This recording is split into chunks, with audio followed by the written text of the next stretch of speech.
POS No more hate applies. speech. No more hate speech. All right. So Don't talk about dwarves, but here we go. So last session, a group of berserkers appeared at the tunnel intersection inside the cave, primed for combat. With the brazier now extinguished, the berserkers were susceptible to mortal damage and eventually fell. In the ensuing battle, Urard's Yeti Tyke and Flying Snake were killed. Urard was able to reason with the two white dragon wormlings in the cave and work out a similar deal with them that they had with the berserkers, which was the dragons protect the cave and kill the trespassers, and the party feeds the dragons. After this, the group rested for a while in the cave with plans. Good night, Kavarda. Hi. Welcome back, Kavarda. After this, the group rested in the cave with plans to head to Targos in the morning to reunite Garrett and his husband Keegan. In the evening, Urard was once again visited by the cabbage rabbit Calyrex, who informed him that he was able to repurpose the life-giving magic of Arl's brazier and allow his companion's spirit to be bound to it. He also gave a spell to Kyra that she can use to summon any of the spirits from the brazier. The next morning, Urard showed Kyra, and the group prepared for departure. So that's where we're more or less at. You guys are currently in the cave of the berserkers. I don't know why Urard is lit up. Oh, it's probably because you had probably a torch. Because you're like one of the only ones that doesn't have dark vision. I have dark vision and I can't see shit. What? Make sure you select your character. Probably why. Probably would help. Nope. Open your eyes. Right. I have my character selected. Reload your thing. I don't know. You I have like 6 times. I have line of. Oh wait, you know what? Is my character even in here? Wait, where the fuck are? Where's the tools? What the fuck is going on? Hold on. I don't know. All I see is a black screen. Give me a second, because I actually have to. Because I'm gonna close out. I'm gonna close out the. There map. we go. I moved my guy and now he's got vision. Can you see now? I can. Okay. I think I just had to reset the app because the app was acting funky on my side anyway. Air server. Cool. All right.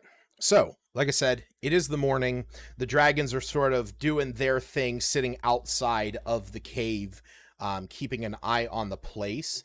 You guys have all awoken. Ravenchuck.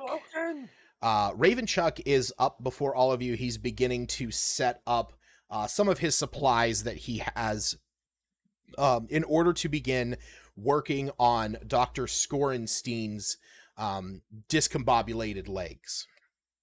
And he explains that because there is a fair source of Chardolin here in this cave that he can experiment with and test, he is going to stay there for a little while because this was sort of a blessing in disguise being brought to this cave. So he is going to remain there for a little while, working on that stuff. And he said it is also going to give him time to work on the doc's legs to try and recover them to any degree whatsoever. So you guys have free action. In retrospect, metagaming aspect, that does help out with the dragon cave of keeping the dragons happy. Right. I have no more meat, do I? I know you gave a lot to the dragons. Like you threw a chunk of meat at them.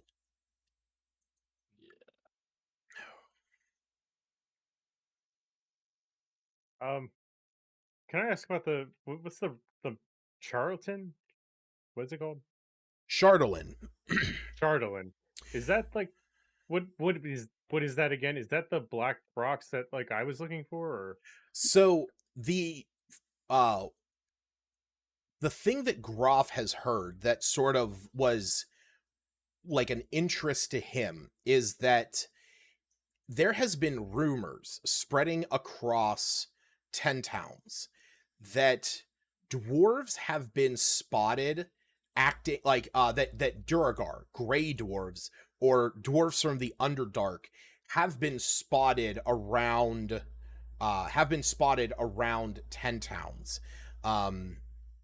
Now that to you is already, as another dwarf, that to you is already a little bit disconcerting, because they don't just they don't come up for just anything.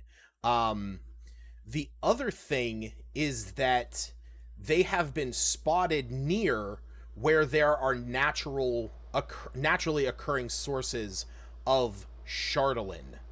And as a dwarf, and somebody who is familiar with Icewind Dale, you know that Chardalyn is a material that at one time was just considered, useless rock, but that in time there was an innate magic that was found to be that that the rocks themselves had an affinity for magic.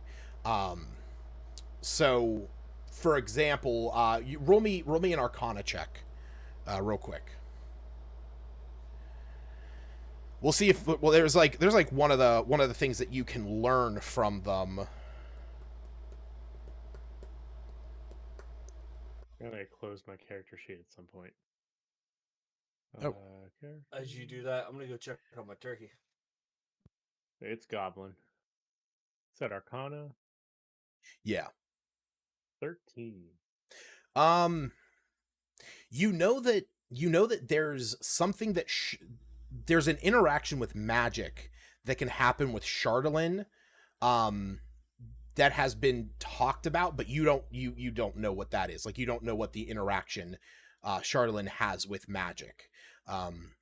But not maybe necessarily that Groff would have reason to believe that Duragar are innately nefarious. It is just with the frequency of the rumors of Duragar being spotted around Icewind Dale, you're just not sure if there's good reasons for that. So, or at least historically, there is not good reasons to see hear. I'm sorry, I'm not supposed to do the hate speech thing here. Right? Yeah. Historically, there has not been good reasons for rumors of gray dwarves and dark elves and stuff like that coming up to the surface. So yes, sources of Chardalyn have been a thing recently that is a thing of question. I have a mild interest in this stuff.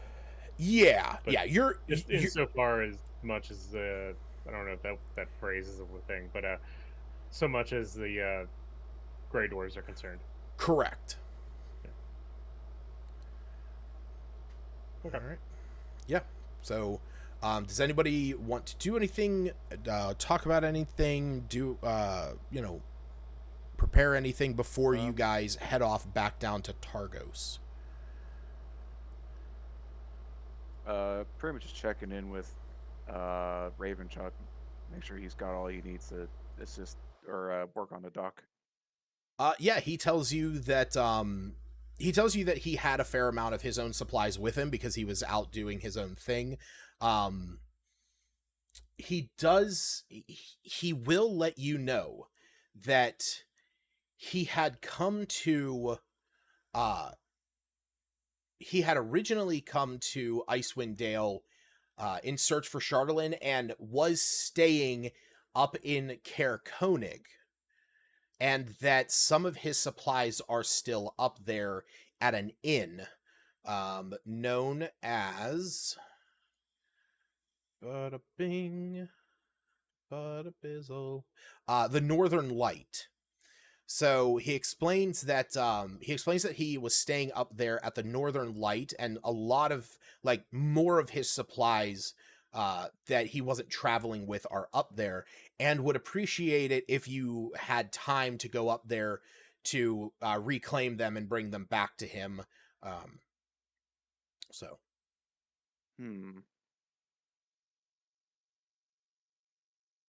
Well, I have to run it by to the group first. We got a lot on our itinerary. He understands. He explains that he is not in dire need of it, that it is to his benefit to have those materials, but he can make do with what he has right now. Okay. Question. Answer. When Yerad came up to this cave, he didn't have Garrett with him, right? He did. Actually, Garrett Oh. Garrett was outside. So Garrett and Gerard both came up to the cave. Gerard saw the berserkers heading in with the Paraton, or with the dead Paraton, and followed them in and told Garrett to stay there with the dogs Oh, okay. while he was going in. So after the fight, I had said that Garrett had come in with the dogs. I just don't have them on the map anywhere. All right. Well, once I'm going to go. Well, I guess I'm not really talking to anybody, but she's pretty much just going to say to us, "Well, I'm ready to go when you guys are." We've had quite a lot of setbacks trying to get back to Targos, so let's say we do it, eh? All depressed and sad. Aurora scratches the back of his head. Yeah, I guess we could get going. A lot has happened. So sad. Don't worry, you're right. I'm gonna learn this spell, and we're gonna get your companions back. Yeah. Wow, my endgame character shares the same amount of depression as the real one. Aw, it's sad, but it's true. I don't want to play anymore. All right. So where you guys are located, it is going to take you about, I believe, what would be close to 5 hours to get down to Targos. So, with that in mind, because it is from where you guys are to there, yeah, that's about 6 miles. So I'm gonna say, oh wait, actually no, yeah, you can go 2 miles an hour, so you'll get there in 3 hours because you guys have the sled dogs. So there we go. What was I pulling up just now? I don't know. That was weird. Brain fart. Okay. So, you What do you say, guys. lad? We're ready to go. Aye. All right. All right. So, Raven Chuck, good luck with the doctor and your Shardolin investigations. We'll be in Targos, and then hopefully, without delay, we'll be going up to Tamerlane to solve this mystery murder that Wu is on about. All right. So, you guys spend the next 4 hours. Oh, that's the website I was looking up. I was going to pull up my. We're on the way to Viridian City. I feel like this is like the 6th time we're trying to make a trip to Targos. This is you guys basically went from Targos to Kelvin's Cairn. Yep. Down through Tamerlane, then along the road to Targos, and then back up about halfway to the beginning of the Valley of the Dwarves, and now you're heading back because your cave is like a few miles south, or is not a few miles, but is like you know, it's like at the southern tip of that valley. Yeah. So that's it. You guys are you guys have tried this a few times, but this time though, people keep fucking leaving. This time though, you are able to make it the whole way back to Targos without fail, without interruption. So seeing the town gates or seeing the town wall, what have you. Yeah. Cairo will say to the group, I'm a little bit suspicious as we got here without interruptions. Yeah. It seemed too easy. Yeah, I'm going to say that it's about 11 o'clock in the afternoon, so it is currently twilight out. Holy so you shit. guys, well, I mean, I imagined you guys left at like 8 o'clock in the morning. Oh, So yeah, 11 Wait, o'clock. You said, Did I say I in the think he evening? means in the morning. My bad. I was gonna say. Sorry. Like, you said 3 hours. It's been I- like 13. I mean, technically, it's like always kind of evening because it's always dark. Yeah. But it's 11 o'clock in the afternoon. It is currently twilight, so you guys. Again. No, I said That's not- afternoon. That's not a No. thing. It's 11 o'clock in the afternoon. That's In the not a real morning. thing. It's 11 a.m. It's closer to 11 noon than it is the morning. But But that it's not doesn't make it 11 o'clock in afternoon. the afternoon. Oh my Afternoon god! is anything after 12. Fuck! Words It's 9 in the afternoon afternoon. literally My eyes mean are the size of the moon. Fuck! So Lucas, just so What? we're clear, when referring to 11 o'clock, I mean 11 a.m. when you're referring to the time 1100 hours, Yes. as in at 1 hour before noon, Noon. midday, Before... you're going to say that's afternoon. Yeah, that's 23 hours after noon. Afternoon is in How many the years have word. you been doing this? I categorize any time between 6 o'clock and 9 o'clock, or sorry, 6 o'clock and 10 o'clock as the morning. Anytime after 10 and up to about 4 o'clock, or 3 o'clock is the afternoon. And then No, from that's called midday. You are from- not from- only technically incorrect, but you are also literally incorrect. That's Stop. Fine. that's called midday because then afternoon is literally between noon and 5 and then so forth. fine, it is I don't want to play D&D currently with you anymore. as you. I'm just baffled that you don't think a time before. I'm just baffled that you think a time before noon counts as afternoon. Well, because it's in the afternoon. Like No, like it's not. like It's literally not. 12 to 1 o'clock, would that not be would that not be the after? Like, it's not literally afternoon. I'm looking at it as a compound word of a space of time that exists Okay. around noon. Lucas, by Okay, that but it's not logic, called. So any number before 12 is after on. 12 is what you're saying. Hold on. Yeah, Lucas, by that logic, 11:59 a.m. is afternoon because it's after the previous noon that happened. It is not literally two separate words representing post and 12 o'clock p.m. It is Hold on, not afternoon. hold on. It is the on. afternoon, which is an encompassing area around I think 12 you are o'clock. You're just a crazy person. You're the only person I've ever heard refer to the time between 10 Hold and on. 12 as afternoon. Hold on. I have it right here. I have the true definition of afternoon going straight into the chat. It says afternoon, the time from noon or lunchtime to evening. And if It says from noon. And if I eat lunch at 11:30, is that not afternoon because of that No. definition? No, The you eat time lunch at from 11 in the lunchtime morning to like me. evening? Yeah, you eat and don't even fucking lie to us because that lunch is your goddamn breakfast. Second breakfast. Come on. Look at that Hobbit man. You never have food out of your God. mouth, so why do you care? I mean, the fact of the matter is you're vastly outnumbered. You have to concede, at least with us. You know what? Just In a wrong. Yes, I agree with you. do you? I do. Okay, Bullshit. thanks, Aaron. No, I appreciate it. We're the silent minority. Yeah, and Donald Trump won the presidency. Oh God. Period is the Also- afternoon. What? Early afternoon is noon to 3 p.m. Mid afternoon is 2 to 4 p.m. And afternoon is from anywhere between noon and 6 p.m. That is the time period. So fuck Also- off, Lucas. 11 All right. 11 afternoon doesn't exist. Also, it's 5:37 in the afternoon, and I just beat Andros.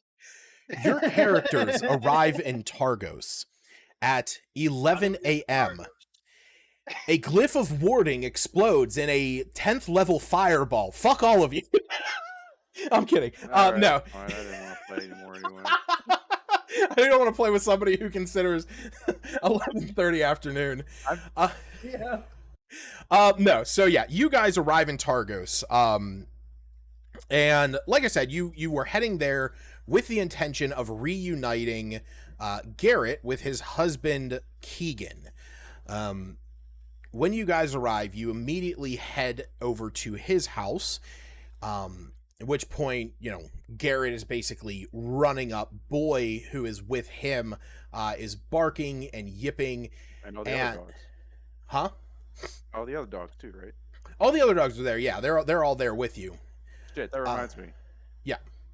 Didn't Garrett give Dr. Scornstein a team of dogs or something?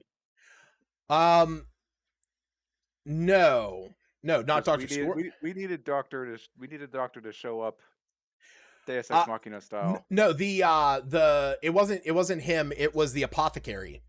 The apothecary gave him a dog named a 2-dog team. Oh, yeah. Or no, a single dog, because Garrett already had Boy and 2 others, so there was 4 total. So Boy was leading one, Balto was leading the other. Yeah. Gotcha. Okay. Yeah. So when you guys finish this fucking quest already. After like 7 sessions. Oh, no. When you guys make your way over there, you see Garrett. He runs up to the door, throws it open, yelling in for Keegan. Yeah, you see Keegan run out. The two of them embrace one another. Open sesame, boy! God damn it. You see them embrace one another. It's a heartwarming moment, and Keegan runs up to you, or comes up to all of you, and is bundled up in his clothing, and says, "Oh my God, you got him back!" And he looks at he's looking over him and everything. He says, "What all happened? Come in, please." You gotta ask. You don't want to know. So you guys all head into their house. Yes. Okay. Sure. Break All right. into the house. Yep. Just try to get to the end of this cutscene so we level up. Yeah. Yeah. Oh yeah. Long. We deserve a level up. Yeah. It's been like Month. 3 sessions. So 3 months. Yeah, it's been 4 months actually. Been 1 week since you looked at me. Oh God. Yeah. It's been That's all I know. Yeah, I don't know the rest either. So we're on the same. Apparently, I still have the rug burns on both my knees. Oh God. Yeah. So when you walk into the house, you can see it's decorated as it was, just the very short 4 days ago that you guys arrived in Targos and had talked to Keegan in the first place. You notice all the the scrimshaw around the bone carvings and whatnot. And Keegan's currently in the middle of making some warm cider. And he offers you all a glass. Oh, absolutely. I take some. Sure. It was quite a journey going all the way up there and then back again.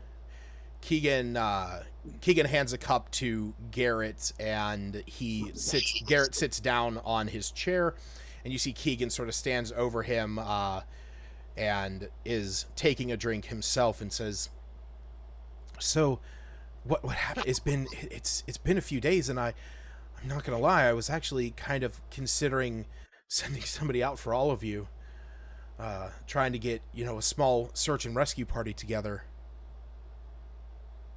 Yeah, we didn't have too much trouble trying to get up there. It was the return journey home. We had a couple setbacks, but we're all here.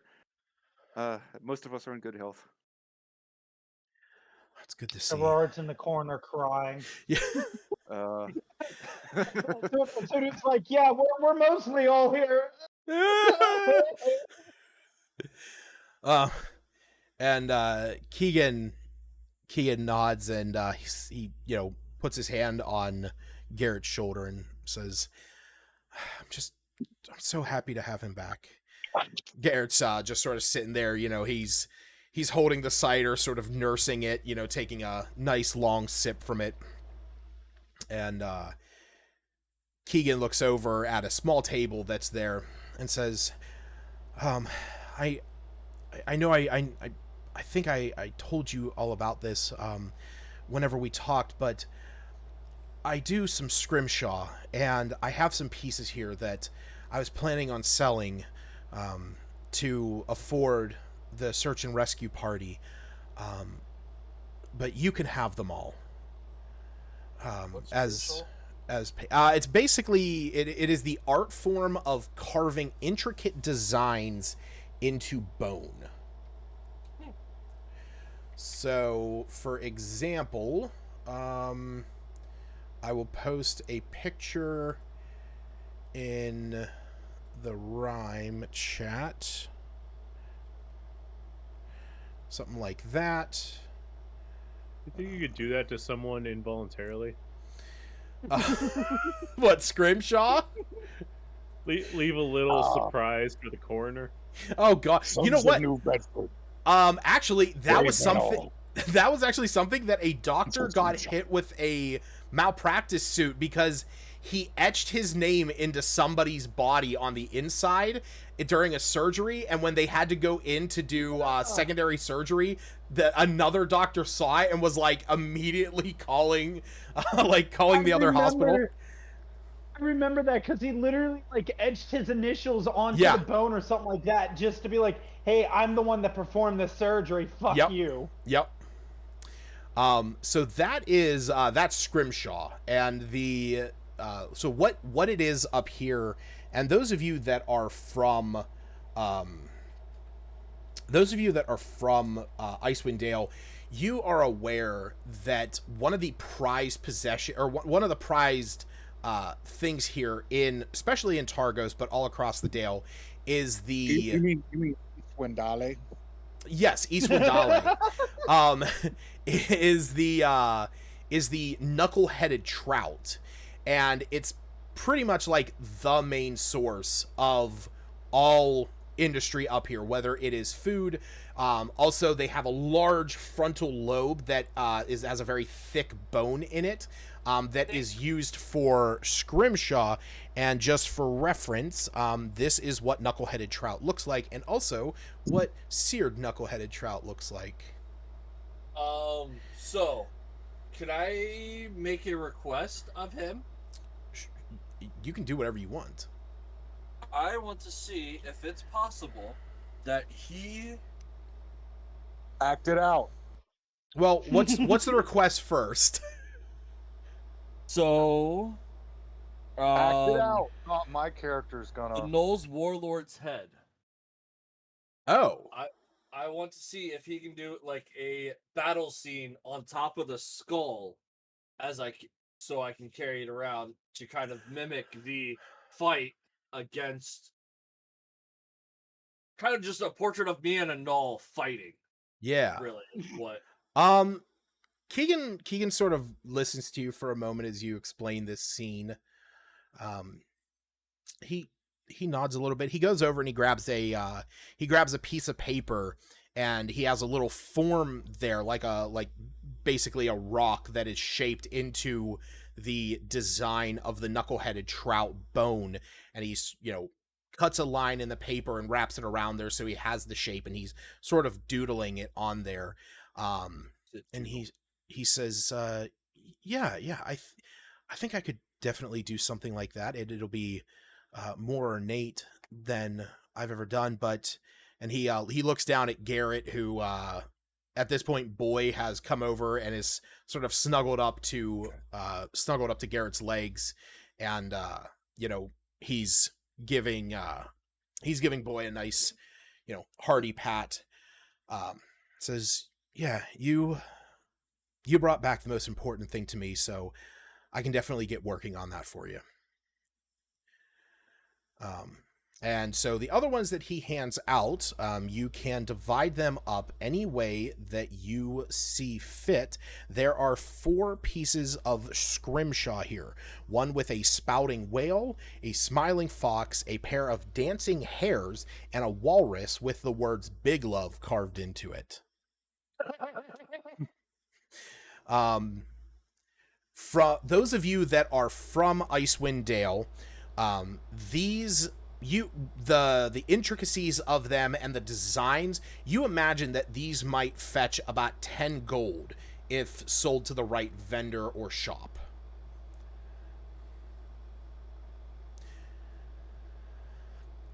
So how are we divvying these up? What's that? Are we divvying these up? Like I said, Yeah, there's Kyra's gonna say, well, I think you lads deserve them. I think you, I'm, you all are on the front lines and taking hits. I think you all deserve them. So The only one I want is the one that they are making personally for me. Yep. So Voodoo I has will one. give mine Voodoo's out. getting a free commission. so that's it. You guys, We've you guys got- can each take one. How I many were want there? the big 4? love one. You want the Big Love? Yeah. Of course he does. Okay. So that leaves the dancing hares, the smiling fox, and the spouting whale. Smith, what are you going for?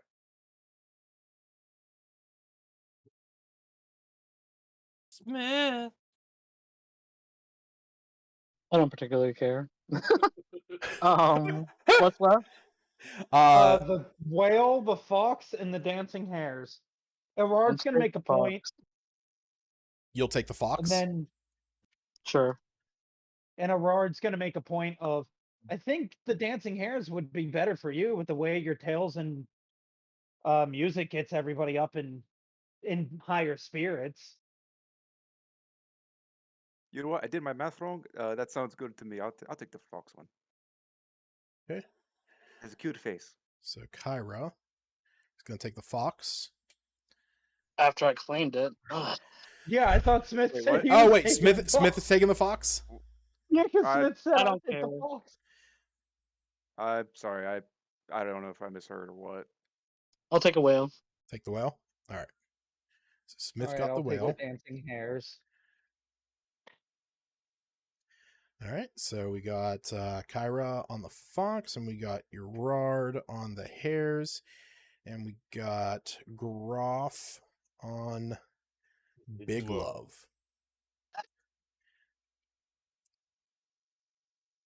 Yeah. I mean, we all knew Justin was gonna grab that big love instantly. Oh yeah. Oh yeah. No, absolutely. Yep. All I right. would tell you that's what they called me in high school, but half of you went to high school with me, so God damn it. All right. So let me just put something in here. All right, another beer. Speed. This one is. Oh wait, no. This one would be crap. It was a whale. Notes, add other.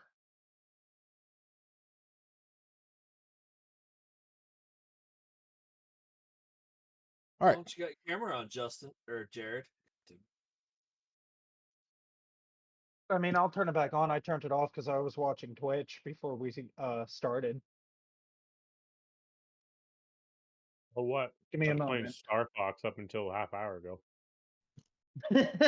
Fair enough. I beat Mother Brain, Wait. Father Brain.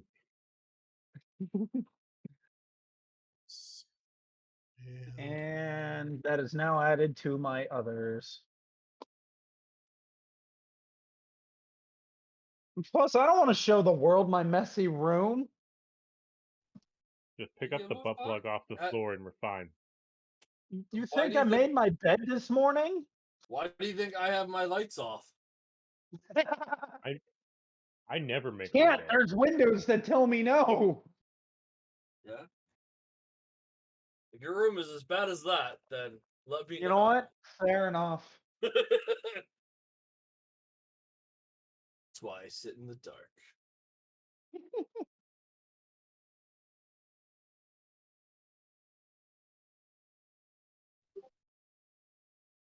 Aaron has to turn off his camera anytime he goes get food, just in case he repeats the fish stick incident. Leave me and my fish sticks alone. All right. I'm going to add these. I'll add these in a little bit later. But basically, so each one of these has a string. It's sort of designed, to be able to display it somewhere. So with that, as long as you have this, these actually all count as magic items. So Big Love, and each one of them is going to give you an ability from the Enhance Ability spell. So what this means is that for Groff, you can activate this Scrimshaw to gain Bear's Endurance, granting you advantage on con checks and temporarily gaining 2d6 hit points. Smith, Call me Big Love. yeah, Smith, you can activate yours to gain advantage on strength checks and to double your carrying capacity. Can I get in for a sec? What? So can I get in for a sec? This is kind of important. Yeah, what's up? So, I've been silently trying to fucking troubleshoot. I had trouble getting my computer started. Finally got my computer started, but now I've realized that my Wi-Fi is down, and I have reset and unplugged my modem multiple times right now, and I cannot get an internet connection, which means I would have to run everything through my phone, which is completely impossible. So, okay. Well, I don't know. I'm about to like try to call Comcast right now. Okay. And see if we can do that like system reset on their end thing to see if it'll remedy the situation. Okay. But as of right now, I have good fucking. All right, so what I'm going to do then is I will move the introduction of your character to the next city that I sort of have plans on the group going to. So that'll... First fucking session I'll come back. I mean, it is what it is. We'll get it fixed. We'll get it resolved for next time. It's not a big deal, man. We'll manage it. I'm just so fucking mad. Like, my fucking modem was fine yesterday, and I come home today, and just, I got no fucking... I don't know why. Yeah. Like I said, we'll manage it, man. My bill and my rent and all that shit, so there's no reason. I don't know. We'll handle it. We got it. Like I said, I'll move. So yeah, I'll move your character to. Were you good with what I had sent you with kind of like the tie-in with your character and all? Yeah, that's okay. Cool, but I mean, if it can't work, if it has to change, just let me know. Yeah, like I said, I'm gonna try to remedy the situation, and if it gets fixed, I will come back. The most that I would change about it is that your character has already started going that way, and the person that you were talking to, the person in Targos that you would have had a connection to, will potentially guide the party that way. So yeah, we'll handle it. I mean, do what you need to do. You're hang out in here and listen. I have nothing else to do other than to call Comcast customer support right now. Yeah. Like, I've checked all my connections, all my wires. Like, I don't know what's going on. That's Turn fine. it off and back on. He did. Yeah, that's the first thing he did. You.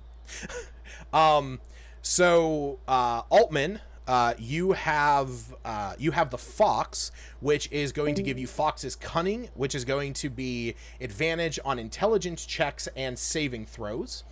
And then your Rard, you have the Dancing Hares, which is going to grant you the Cat's Grace, which gives you advantage on dexterity checks, and you also don't take falling damage from 20 feet or less. So anything that is above 20, you are still going to, as long as you're not incapacitated.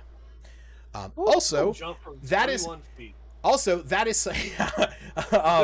29 feet. You don't take that extra. You don't take that damage for that good 1 foot. The thing to keep in mind is that it is not none of these are reactionary. So these are full actions to activate them. But that is what they do. Now, your characters, I'm telling you these because I plan on adding them, and I want you guys to know why they are there. But your characters at this moment do not know that they are They are magical, so if you wish to use it, we will have a bit of a moment in game where your characters find out what they can do. What does What does mine mine do again?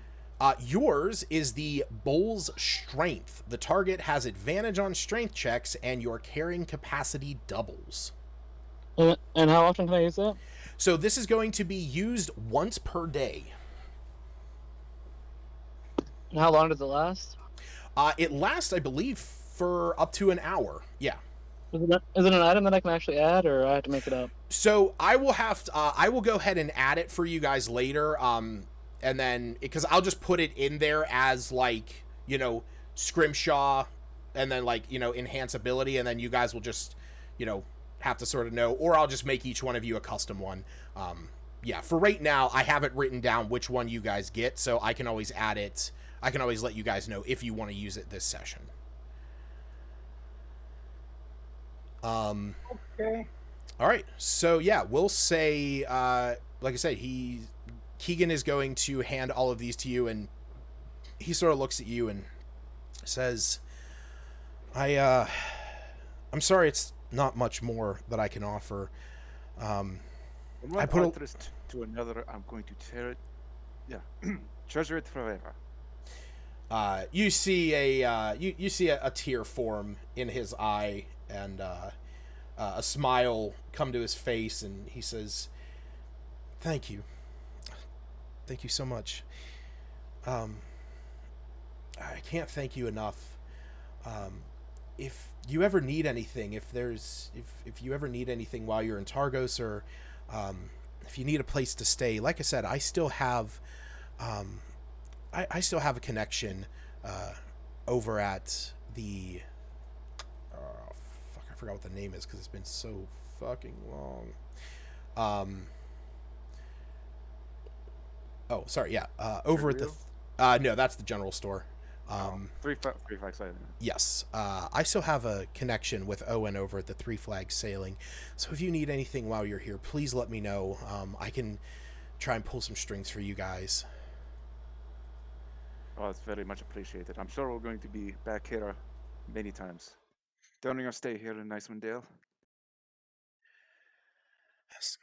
All right. So at this point, you sort of like Keegan basically leans down and sort of embracing Garrett, who's sitting in the chair, still just joyfully sipping away at this warm cider drink that he has. So you guys are free to go and do whatever you want at this point.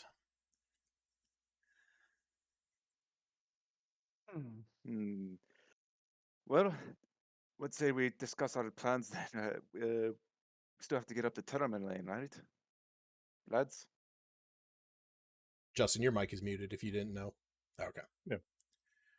Crunching. Groff is just kind of snickering at the big love.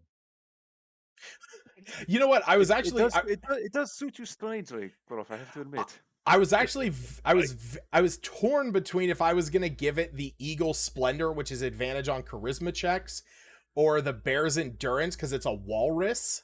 And I was like, I think a ranger would benefit more off of temp hit points and a con check rather than charisma. You just automatically knew that Big Love was going to go straight to him. Oh yeah. You say you say that I could use more like temporary hit points. I don't know how much damage I've even taken this campaign. I don't think you've taken really anything because you've been a sneaky You've deaky. been hiding. You've been a slippery little I snake. died twice. Is that Brittany? Oh no. Justin took food that wasn't his. Oh no. What? Oh, What no. did you eat that you weren't supposed to? Nothing? Why? Nothing? Oh, I thought you looked up with like I thought you had like a snack bar in your hand or something, looking up all coyly. Yeah. Like, I didn't take this. That's what I thought. My mother-in-law asked if I wanted anything from the store. I just told her I had cheese. I'm good. Oh. Okay. Oh man. All right, so we're gonna do. Like I said, I'll add these in here. One while you guys are sort of doing your thing. So yeah, you guys have free action. What would you like to do? Well, first we're just going Right. to ask Keegan and Gary if we could just stay here for a little bit while we discuss our plans. Yeah, Just casually sipping some cider. yeah. Keegan nods and says, "Yeah, you can have a seat, and do whatever you guys need." Oh, thank you. All right. Well, Everard's sitting there. He's only taken 2 sips out of a cider. He is Oh. very destroyed about what happened. I'm gonna. I want to start playing a somewhat jovial tune on my lute just to try and cheer Urod up a little bit. Okay. Roll me a performance check. With pleasure. First roll of the night. Yeah, 19. Nice. Yeah, the music is uplifting. There's a good air about the about this. Like being in a Urard, tavern in Skyrim. yeah. Urard, you're feeling your spirit slightly elevated. The cold chill the cold chill Feel your in spirit slightly elevated. Yeah. Yep. Yeah. The cold chill in the room, given from the nature of Icewind Dale itself, is beginning to warm a little while you're playing the music, and the cider is a little bit sweeter right now, and a little warmer. I rolled that, and if it was higher than 10, I was going to say Neoguri sneaks some of his alcohol into my cider to try and get me cheered up too. So I Oh don't, my. I don't necessarily think he's sneaking it. I think he's like standing there next to you. He just takes your cup, pours some in, and hands it back. Yeah, just pours it in and hands it back. He doesn't even sneak it. He's just like, here. Well, I don't know about the rest of you, but I wouldn't mind going back to the general store and stocking up some more rations. We're out there for quite a time, and I want to make sure that we have enough, or at least I have enough. I only have 6. Yeah, it's been Yeah, 4 days. we can definitely hit up the general store. I'm sure we could all use some supplies. Other than that, we're pretty good on our survival stuff, right? We got plenty of tents are in good condition. We got plethora of blankets, and our goggles and stuff. We need to go to that Big one load. dude to have your Oh yeah, what's I- it? Right? good call, Wood. I completely forgot about that. We have to go see the tailor, see if my new outfit is ready. Well, also give him the new pelts that we got too for a better one for you. Yeah. So he, basically, if I'm not mistaken, he, Oh yeah, the Yeti. right, I think. you're going to give him the Yeti pelt so that he can make you a better one. Yep. Right. The one I've that got a does, more Yeti pelt and a better Yeti pelt. the one that does Gotcha. not restrict your flying speed. Mm-hmm. And which reminds me, your jerky is probably ready, right? Yes. Somebody, yeah. one of you, I believe our jerky is probably ready. Should one of be. you large yeah. men had jerky. There One was of you 3 got- of us. I forgot all about the jerky. I'm not gonna lie. Grolf, myself, and the doctor. We've been out there for quite a while. Oh, the doctor. Oh, Oh, I- the I- will be doc. ecstatic when we give him back his jerky. Yeah. I will hold on to the doctor's jerky for him. And give it to him, right? Yes, if we ever make it down that road. Well, I figured we could stop by the cave. It's kind of on the way.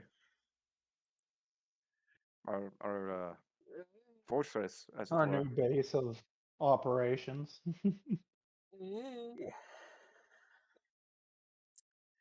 All right, that's it. Let's head out. How much- Well, let's get restocked and everything. How much what? How much meat were you getting? I 16 don't pounds. remember. Enough to feed us Oh. for like 2 weeks. Oh, okay. Yeah. Yeah, it 16 was, pounds of jerky. yeah. Justin had 6, I had 5, and Kavarda had 5. Right. Really, that's it? That was I it. thought it was like 80. I mean, Well, Well, that was my first attempt of gathering meat, and then I've had like 3 other attempts after I've given him meat to the Is this- butcher to smoke it. Okay. Is this the crag He, cat? he has more meat. Yeah. I think I only have like 1 pound of meat left because I threw like 6 of it at the. Yeah, you threw a lot at the dragons. Yeah. Yep. All right. Well, let's say I'm gonna head over to the tailor, get him these Yeti pelts so he can start making my new outfit. You all head to the jerky, get your jerky, and we'll meet at the store. Sound good? Works for me. So wait, And- explain to me what you're. Kyra's suggesting they go get their jerky. 'Kay. She's going to go to the tailor to give him the Yeti pelt and 'Kay. figure out the outfit, and then meet up at the general store. Okay. For Um, Gerard's for just you- kind of for my- heading my straight to spot. the general store pelting. Okay. Woo is He- also going to give you the extra pelt, fur scraps and cat pelt to see if you can sell them for more money or see what you can get made out of them for the group. We'll do. I'll ask around. Then Gerard and Neoguri's just gonna head straight for the general store because he's still just his spirits were raised a little bit, but he's still kind of upset. Yeah. Yeah. Poor boy. Mm, All right.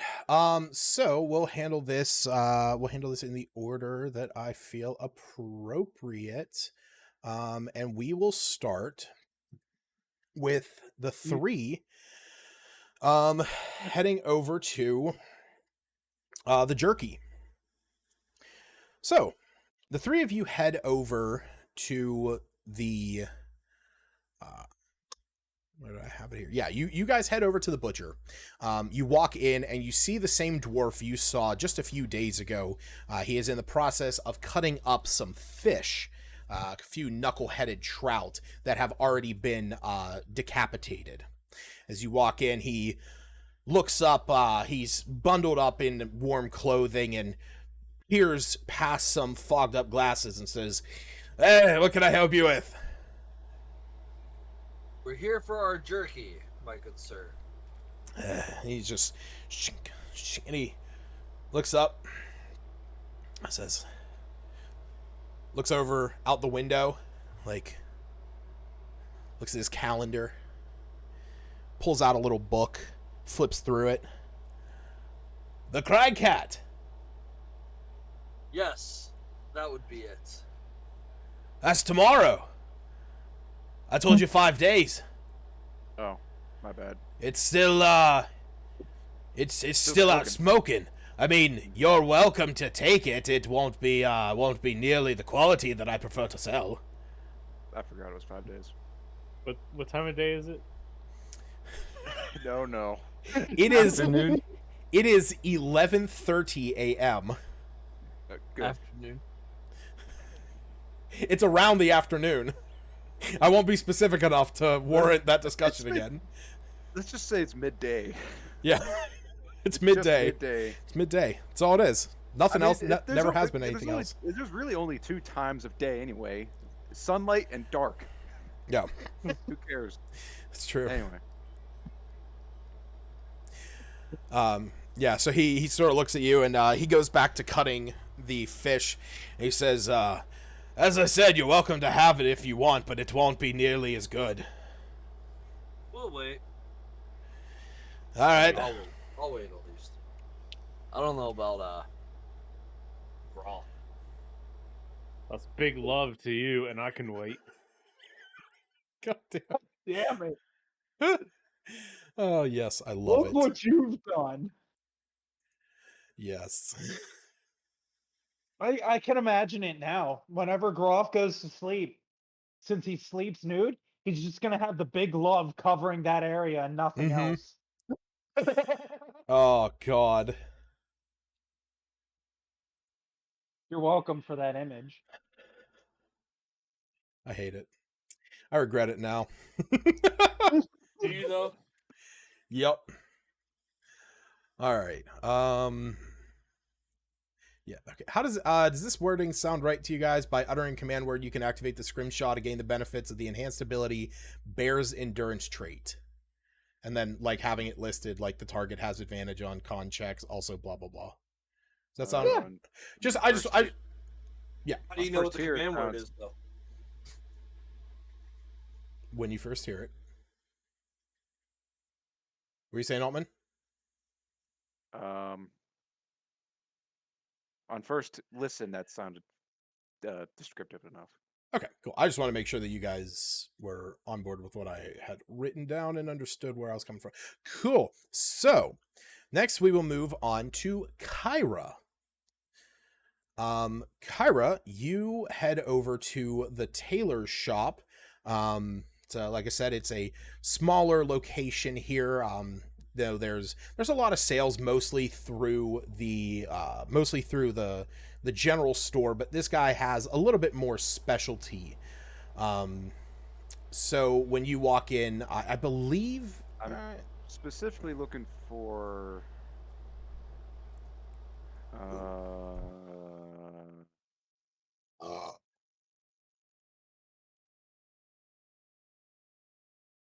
mhm. Erizivir, the gnome tailor. Yeah. Yeah, that's what I'm looking for. All right. If it wasn't clear. No, that is perfectly fine. I forgot that he had a name, but we're gonna go with Erizivir because I kind of like that. Well, that's what I wrote Sweet. back in like session 2. Yeah, I forgot to write down like the butcher's name, and like the apothecary doesn't have a name because they were just titles. So yeah, when you walk in there, you see a bundled up human young man standing there behind the counter. And when you walk in, he, shiveringly, hey, welcome. Oh, there, sir. I'm looking for Erizivir. He's the tailor around here. Oh yeah, yeah. One second. And he sort of like looks around. He says, "Hey, thanks. It'll be nice to get back by the fire." And so he goes back and knocks on a door that you see right behind you, or right behind him, and he knocks on it and says, Erizivir, you have a customer out here. They're asking for you specifically. And you hear a grumbled as, all right, I'll be out. And after a moment, you see the same gnome who had helped you the other day walk out from the back. He's currently he's bundling up into a little bit of a thicker coat, and then sort of like rubbing his hands together, and says, he looks around for a moment before he sees you. Yes? Yes, I came in here a few days ago. You've made a new cloak for me that protected against the elements of Icewind Dale, as well as enabling flight. I've come back, and you mentioned if you had Yeti pelts, you could make less. You can make the same outfit but with less hindrance. Oh, yes. I'm not gonna lie, I was not expecting to see you back here so soon, but no worries with that. Don't fool you. He thought you were gonna die. Well, I've managed to acquire some Yeti pelts thanks to some friends of mine. She will go into a quick little story to try and play up the exploits of the group, like how we took down some Yetis. Yeah. Make it sound impressive. You, as you are saying this, you see the young man who was standing in the back, or who had gone in the back. Like whenever you start talking about this, he pops his head out, and you can see that he's like listening to your story with just like a burning interest. Yes. And the gnome says, "Oh, that sounds terrifying. I'm so glad that I don't get into that line of work. You adventurers, you risk your lives every day, and I commend you for it." Oh, thank you very much. So I've got the Yeti pelt right here. All right. He looks at it, and he says, "Well, this one is much better quality. It does not appear to have taken nearly the damage. So I can just let me here, and I can make this work definitely. Oh, it's of good quality then. Yes, it is. It is wonderful. I commend you for getting it here in one piece. With what you said that you had to deal with. Excellent. So now, what would it cost to make the outfit, and how many days do you think it would take? Let me think. He goes over, looks at a sizing chart almost, and he says, well, with the customizations, you still have the one, and he sort of looked at the one that he gave you before that, gave you that limited flight speed. He's wearing it right now. Yeah.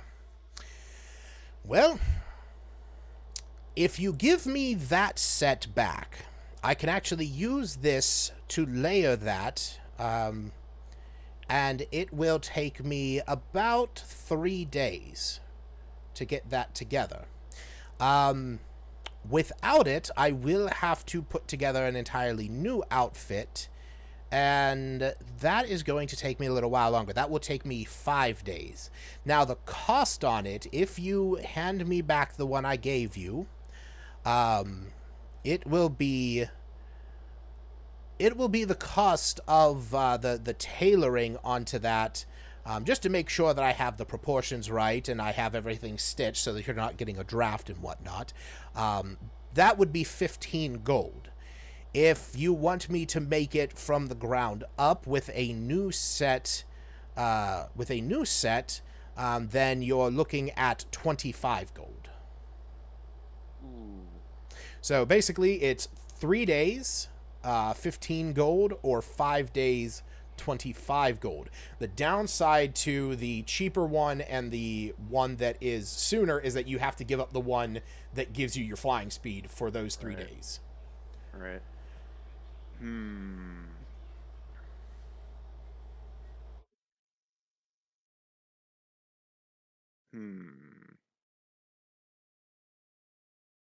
Don't you have the other pelts with you? Can't you like maybe lower the cost by offering him a deal like, listen, I'll Yeah, give you the pelts for this and that sort of yeah, stuff?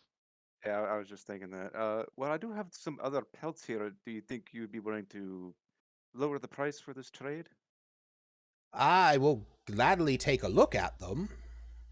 She offers. What all did you have? Whatever Wu gave me, I think it was. Fur scraps, cat, and poor cat pelts. Okay, so how many of those poor cat pelts did you have? Probably just one. Okay. He looks at it and he says, well, the crag cat pelt, I could take that off your hands for the cost of 5 gold, because I can turn that into something. As for the scraps, well, with the scraps, I'll take them off your hands for a gold piece for the whole lot of it. I would probably end up just actually breaking it down further and using it as stuffing. Well, that still sounds like. brings you down to roughly 9 gold. Yeah, but I don't want to lose the ability to fly. We're not. We're gonna leave. Leaving like the next day. I mean, even then, I don't have enough gold for either price. So. Yeah. Well, unfortunately, I cannot afford those prices just yet, but I will accept the trade for the pelt and the scraps. He looks at you and he says, well, you were, I will say, your story that you told was worth a little bit. The tales that are brought in from the Dale are worth something. How about I make you this deal? But I mentioned that during this encounter, it was also when we saved Keegan's boyfriend, Garrett. Go ahead and make, I want to say make a persuasion, but you're not necessarily making a persuasion, but I'll base it off of your persuasion modifier. I'm essentially having you roll a charisma check with your proficiency. So that is what your persuasion already is. Actually, no, you know what? No. I was going to say, Roll me a performance check. Because okay, I'm going to... Yeah. How well you can delight an audience with music, but So... I'm not necessarily... But it's how well you can delight an audience with music, dance, acting, storytelling, or some other form of entertainment. So I am more than willing to say, if he is enthralled enough, and with you adding about Keegan and Garrett, that might swing it a little bit more in your favor. So performance check. Performance check. Come on, big money. Oh, that's just Money, a 10. big money, no money. Okay. Yeah, just a 10. He looks at you, and as you're telling this story, you see the young man who is back in the back. He comes out and he's, actively listening to this story that you're telling. You see that he is just absolutely enthralled with this, and looking at you, he says, that's amazing. What, you said that, you had helped, Keegan and Garrett? Yes, we've just delivered Garrett just this morning. Oh, I'm sorry, just this afternoon. Yeah.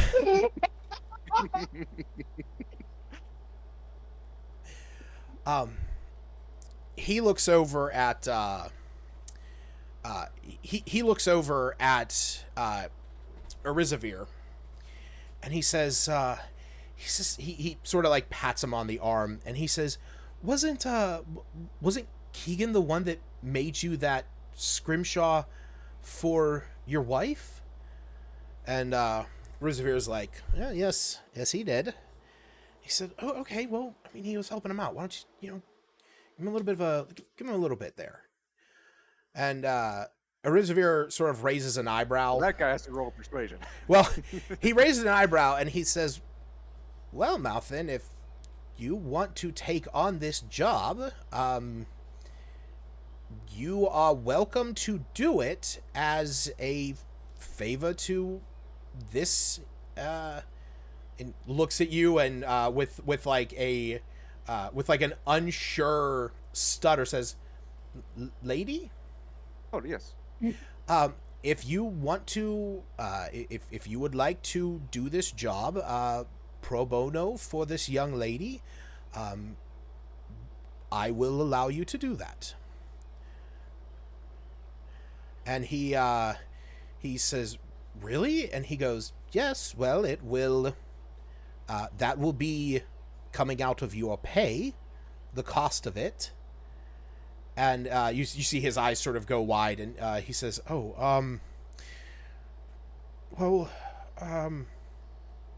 maybe I can work it off a little bit. Yeah, I'll still do. He looks over at you and he says, looks over at you, Kyra, and he says, I'd be willing to do it. And I'll take, I'll be willing to do it. I can take 5 off of the top. I can't afford to. It's more than generous. You don't have to work on it for free.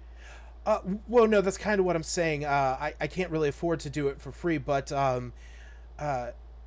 Arizavir here is, I mean, he's charging you the 15 for the tailoring of the pelt, and then with that, and then the 10 gold that it is to get the actual thicker clothing.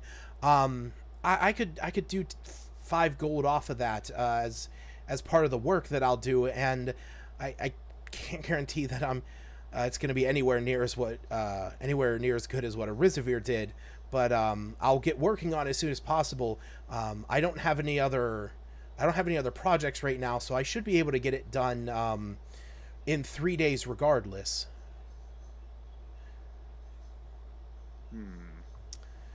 So at this point, you now have the option of 3 days where you could keep yours right now, and it would be 3 days. and it would And be 20 gold 15. for he's doing it for 20. He would be doing that one for 20, right? And then whatever you're willing to trade in for the rest of yours.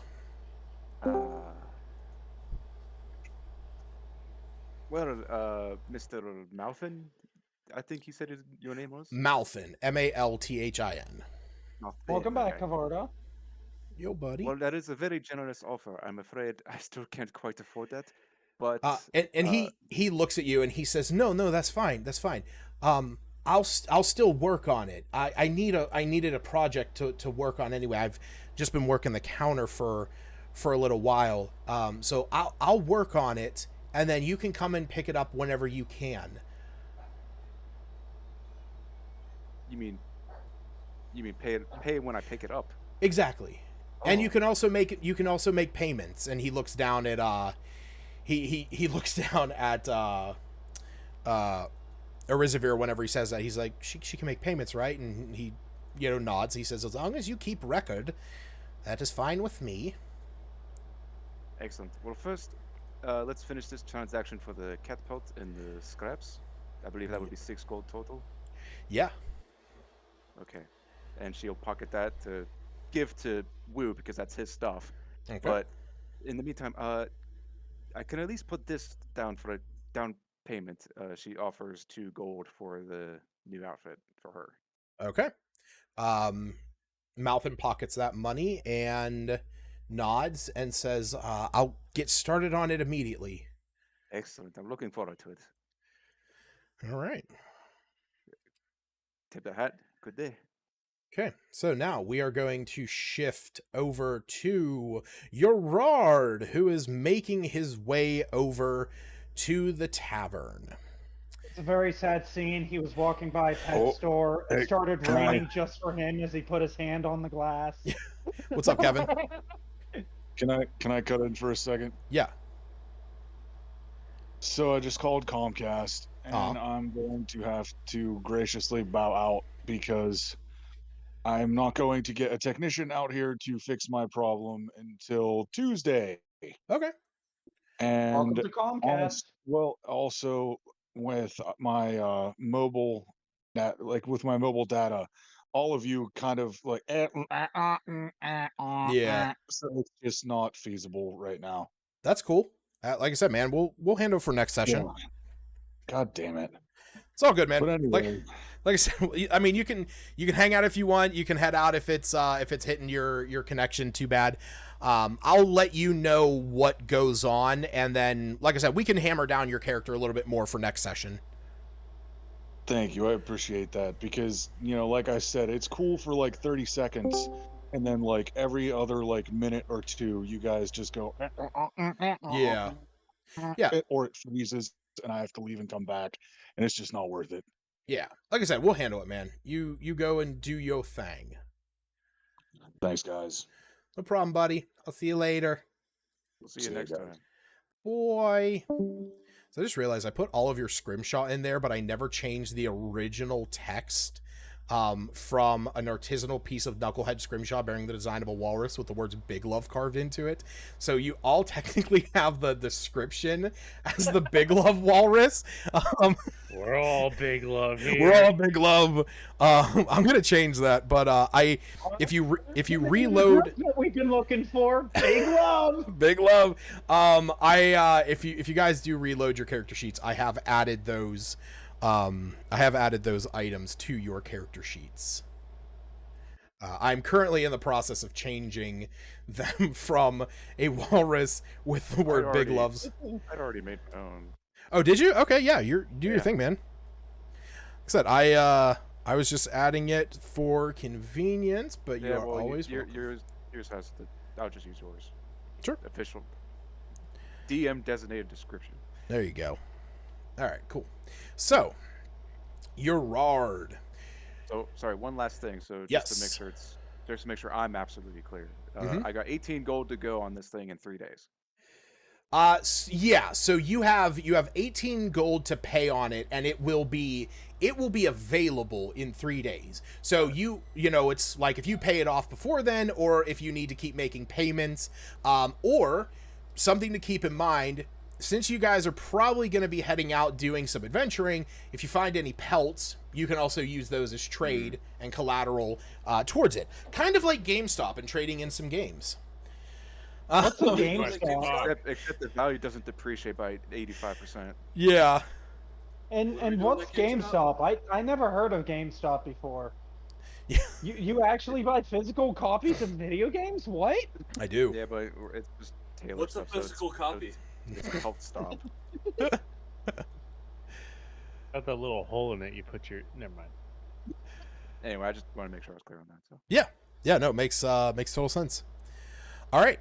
So Gerard, I've been waiting to get to this one. You begin making your way over to the Luskin. Or wait, no, the Luskin Arms is the inn. Shit, I mixed that up before. I thought wait. The Luskin Arms is the inn. The Three Flags Sailing is the tavern. Sorry, I mixed that up before. Whenever I said where Owen was, Three Flags Sailing is the tavern. The Luskin Arms is the inn and the town the town speaker's residency. Gerard, you start heading over to the Three Flags Sailing. About halfway there, the snow is bustling. You're walking with Niyagiri, who has conjured up a pelt of his own to sort of keep the snow out of his eyes.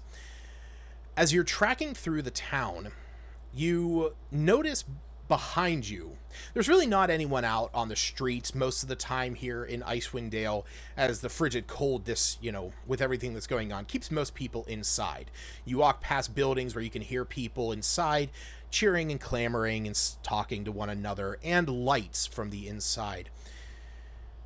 But something catches your eye from behind you. You see a figure step out of in between some houses that you have just passed. Do you continue walking, or do you do anything with that information? I would definitely turn around, knowing that it's odd, especially since he just walked out from in between houses that I just passed. And I would say in Sylvan, being like, "Be on guard, Neoguri. We're being followed now." You see Neogiri, he turns around, he has his gun prepped and ready. And you see this figure beginning to walk closer to you.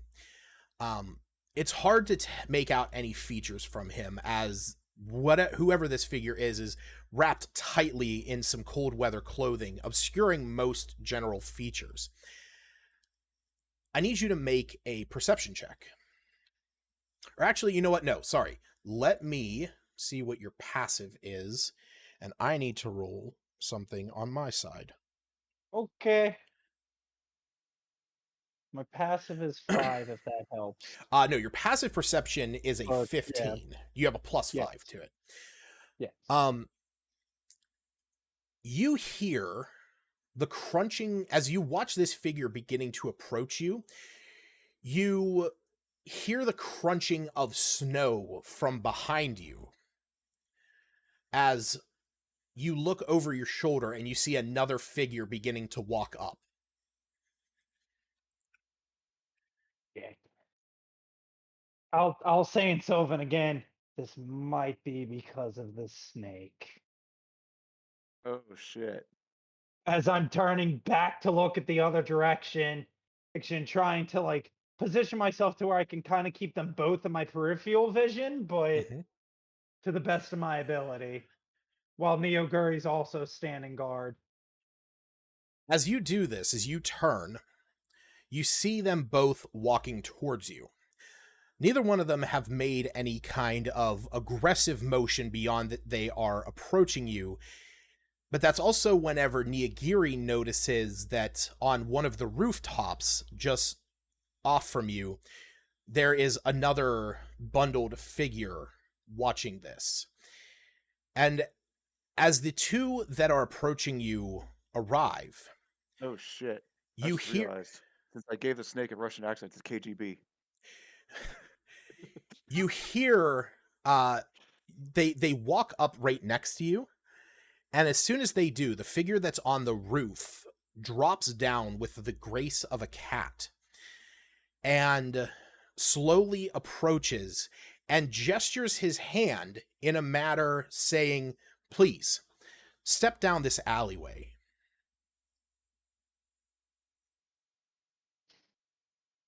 Okay. Is there any for I guess my imagination is there any individual characteristics of their clothing? Or are they just bundled up? No, So it's just like with every other they are random bundled. person? Yeah, they are bundled up. I will say that they are wearing fairly dark clothing, but that is not uncommon here in the Dale. Right. The darker the clothing, the more sun that it can absorb. So there is a benefit to that. And the thing to keep in mind also is that the darker the clothing, the more obvious they are. So these people are not necessarily trying to hide in the blinding of the snow. Okay. And they Just are looking if I have everything to get a quick exit if need be. I'm gonna say in common this time. And if I refuse, you hear the one that gestured his hand. "It would not be wise." damn it.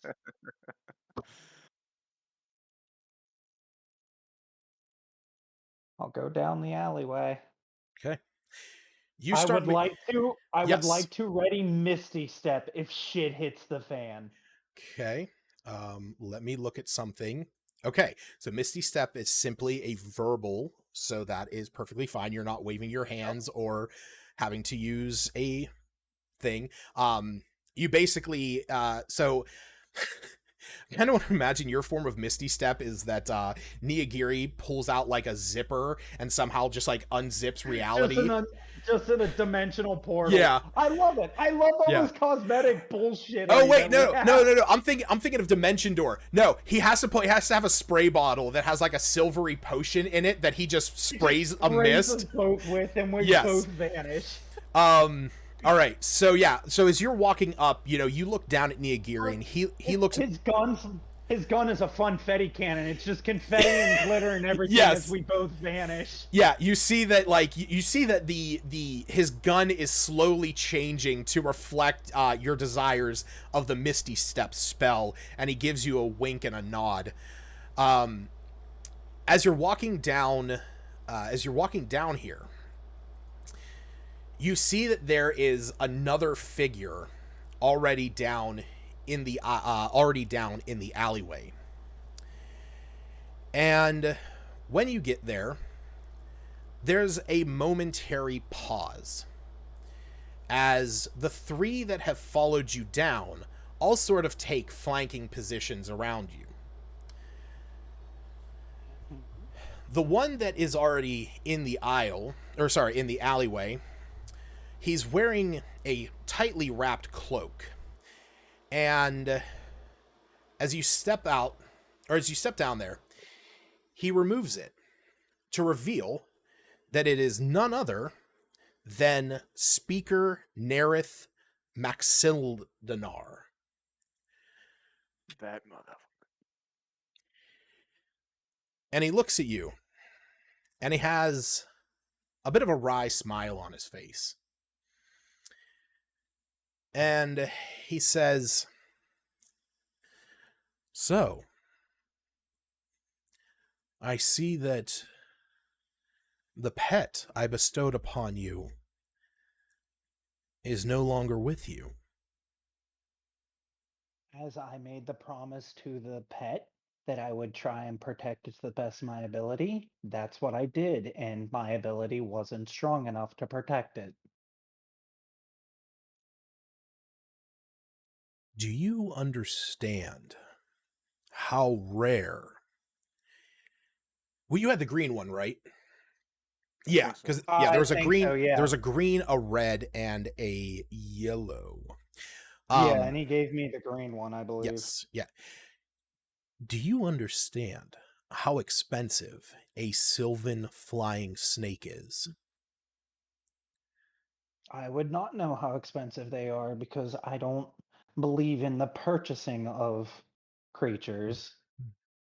But I Just- should notify you that it's not truly gone. Is that so? As with my deity, I can bring it back in due time. I'm just not strong enough yet to do so. And he looks at you and he says, do you understand the capability that that snake had? I do. It benefited us a lot in battle. I don't mean in battle.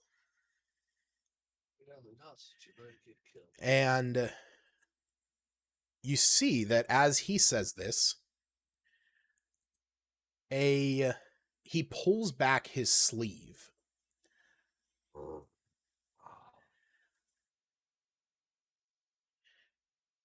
And he says, you see a symbol tattooed on his arm that looks like this.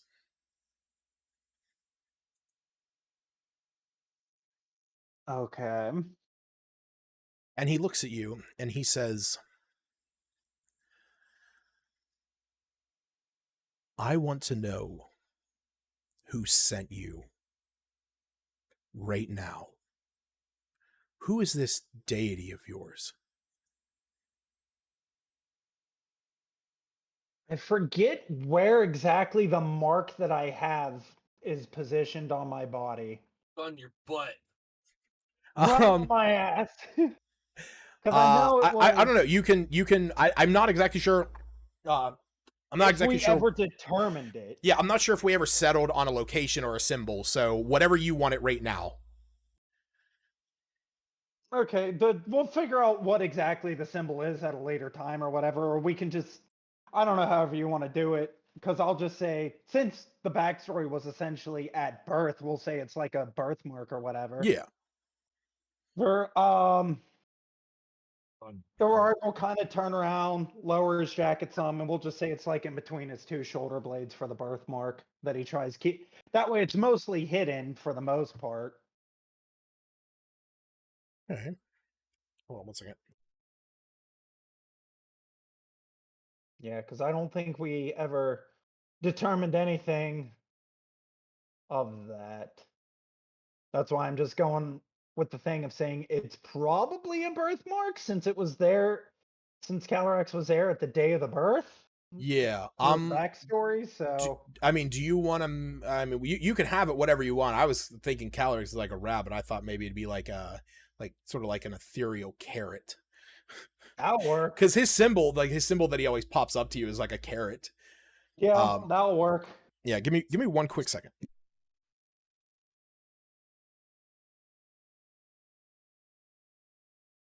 Well, guys, I've angered the mob. Happens to the best of us. Like the one comedian when he was on a train and he says he accidentally joined a Russian mob. Oh yeah. And Okay, Gerard just can't. I was just gonna say, I think I sneezed some broccoli into my sinuses. Gerard's just not having a good time at all. I should have No. just said screw it. I can't do D&D anymore because of my schedule. We worked so hard to get you to play again. This is happening. Yeah, what do you now see why I was like, I need to get Jared, and we need to move the campaign because I want to bring the hammer down on him. All right, so yeah, like I said, he made me on my birthday. so he looks at you, and as you start going to show this, it's right now it's about it's like negative 50 degrees out. Yeah. So the biting cold on your skin. Very cold. Yeah, you see the Very cold. You see the three guards. They all sort of take like a readied stance.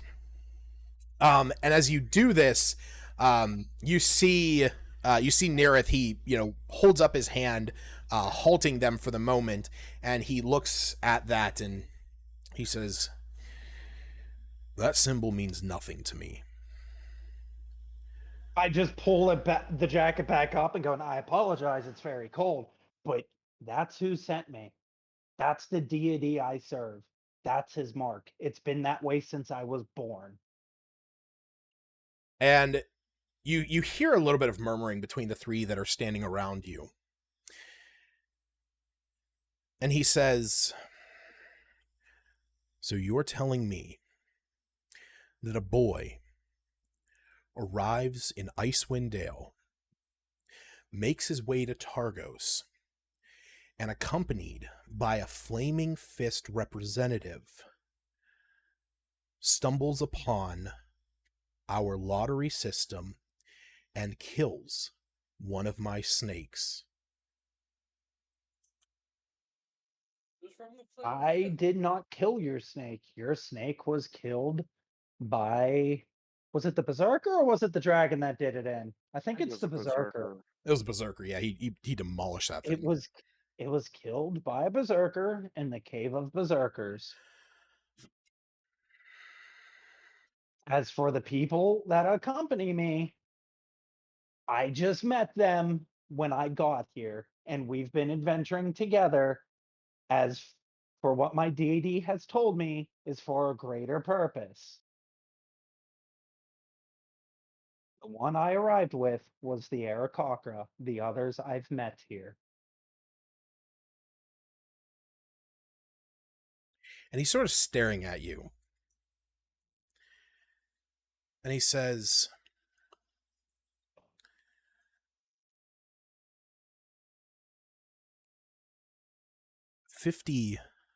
"50,000 gold. That is the cost of a Sylvan flying snake."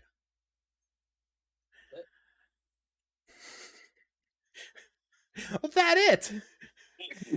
That's gotta be worth more than all of 10 towns combined. I mean, 50,000 gold is the rough equivalency of like $5 million. Write him a check.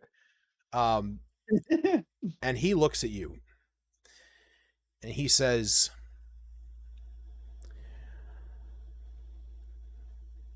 "I'm willing to let you leave this alley, but I need some repayment. Something from you that says you're going to step in line. It would be ashamed if your friends never found your body."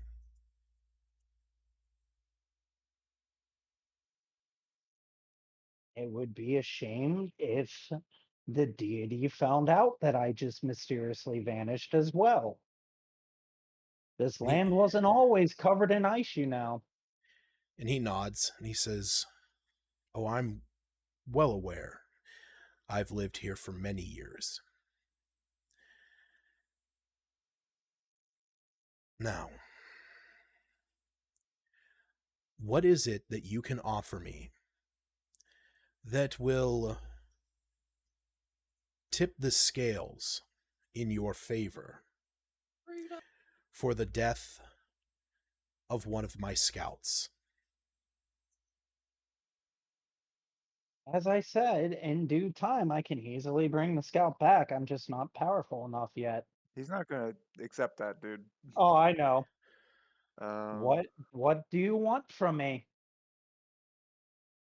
Give him Niraguri and then just have him come back. I or was something. thinking that because I had thought Uh, super rare creature right here who's bound to me that I can just snap my fingers and he reappears.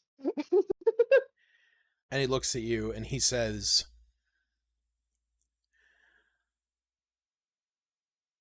"I will take a finger." Oh my.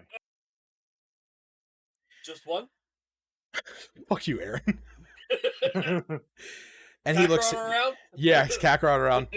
He looks at you and he Big part says, for somebody with a lottery system that I mean, wants us to essentially remove the person that's mysteriously killing people that are partaking in your lottery system. The only other thing I can think of, if you want to entertain the idea, Jared, we did have a cave that had Chardolin stuff in it. You could say we have a researcher there who's investigating it. We could Oh, also yeah. we could also you could also Tell him, hey, we have probably Charlotte. probably You want it? futile. You could also be like, we got 2 dragon wormlings. We could give you. Yeah. Just give The, him Well, the, one. the wormlings aren't going to like it, but I'm Well, just I was going to spitballing say here. the wormlings aren't going to leave that cave, and long haul too, the wormlings are set to attack anybody that enters that cave that we don't allow in that cave. Yeah, go up to this cave. I'm But he- just trying to give you some ideas. But he No, you're good. But he 'Cause looks at you and he pulls out what looks to be like a cigar cutter. And he says, "I will be kind and allow you to pick which finger." Be kind of hard to point you in the right direction of the Shodling cave without a finger, don't you think? He'll leave one. Because we've recently discovered that cave where your snake vanished, as I said, because he's not dead yet. And there's 2 wormlings in there and a lot of Shardlin artifacts. Yes. And there is and he says, "Yes, I'm also well aware that you encountered a great white dragon, and also you fought a pack of gnolls." Oh damn, And this guy's a fucking and asset. that's whenever I say, hey, then you know very well that I can speak Draconic because of the messages relayed to you by your snake, which then also means you would know it is not truly dead. It's just not a part of this realm. And he looks at you, and you can see the 3 that are standing around you are sort of like inching in slightly closer. And he says, "The moment the snake was killed, its connection was lost. That cannot be reinstated.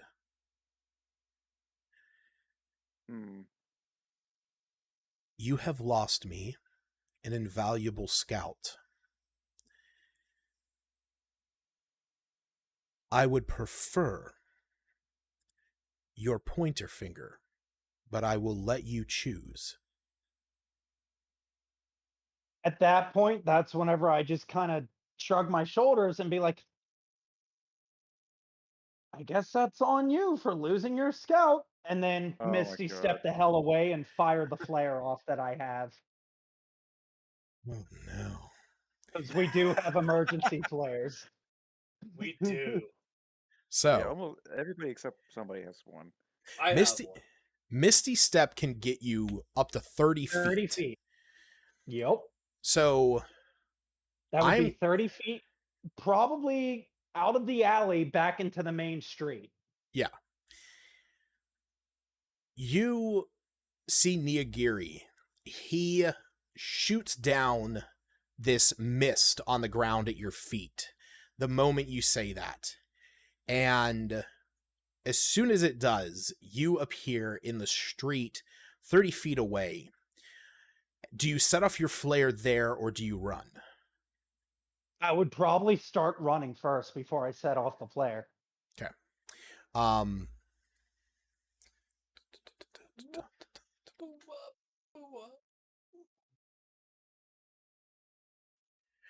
Okay.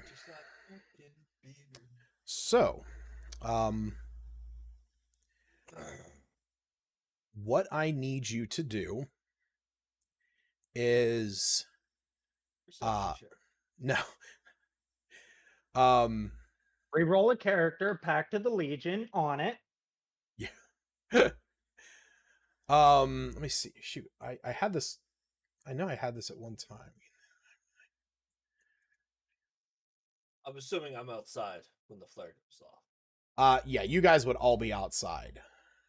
So just as a perception check, if he does shoot off that flare, I got a 19. Okay, yeah, here we go. So, what I need you to do, Jarrett, is to make an acrobatics check. What is your movement speed?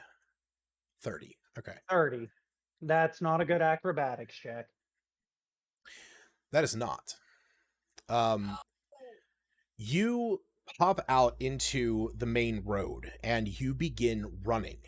It takes you a moment to get some traction under your feet and you start to push off, but they see the direction that you're moving. Do you keep running or do you set the flare? I would probably be heading towards the general store at this point. Okay. But that's when I would fire the flare still running. Okay. I need you to make another acrobatics check. For context, for anybody who's curious, the book says a warship costs 25,000 gold. So this thing's worth 2 warships. I mean, that's an 8. Yeah, I'm not having the best of acrobatic rolls. You are pushing your way through the street. You're running as fast as you can.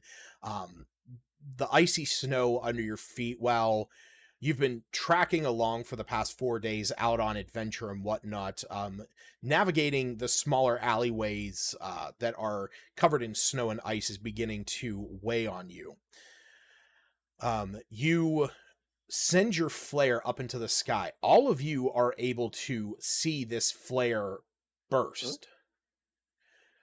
And you recognize that it is coming from the direction of where Gerard would have been walking towards the Triglio. Oh. Kyra will try and take flight and move towards it as fast as possible. Okay. Groff, Wu, and Smith? Wu's gonna run kind of like through over obstacles and stuff like that to. But Groff would be like, Is that Gerard's flare? Nah, probably not. God damn it. Check it out anyway. Smith? I'll run along with what's his face? With Groff and Wu? Character. Yeah. Okay. So, you all start making your way over there. Gerard, I need you to make an acrobatics check again, and Groff, Smith, and Wu, I need you guys to make... That's a crit fail. Oh, no. I need you guys to make either athletics or acrobatics. Of course, Forget. Why do I get advantage on acrobatics and athletics sometimes? What nimbleness, I think. Yes. No, you're a dwarf. No, yeah, you actually do. Yeah, you took the feat squat nimbleness. No, you're a dwarf. Oh wait, yes, that's what. Oh, the condition is to escape from being grappled. Okay. Oh, is that what it is? Okay. Yeah. Right. He's escaping the grapple of being idle. Yeah. Well, I don't need the advantage. That's all right. I got a nat 20. Got a nat 20. They got me to a 23. Smith. Do have one other spell up my sleeve that I could attempt to use if shit goes south because of my pack slots. Jared, which going is south. Calm emotions. Oh. Okay. Why You could have used that during the interrogation. Because I didn't have it.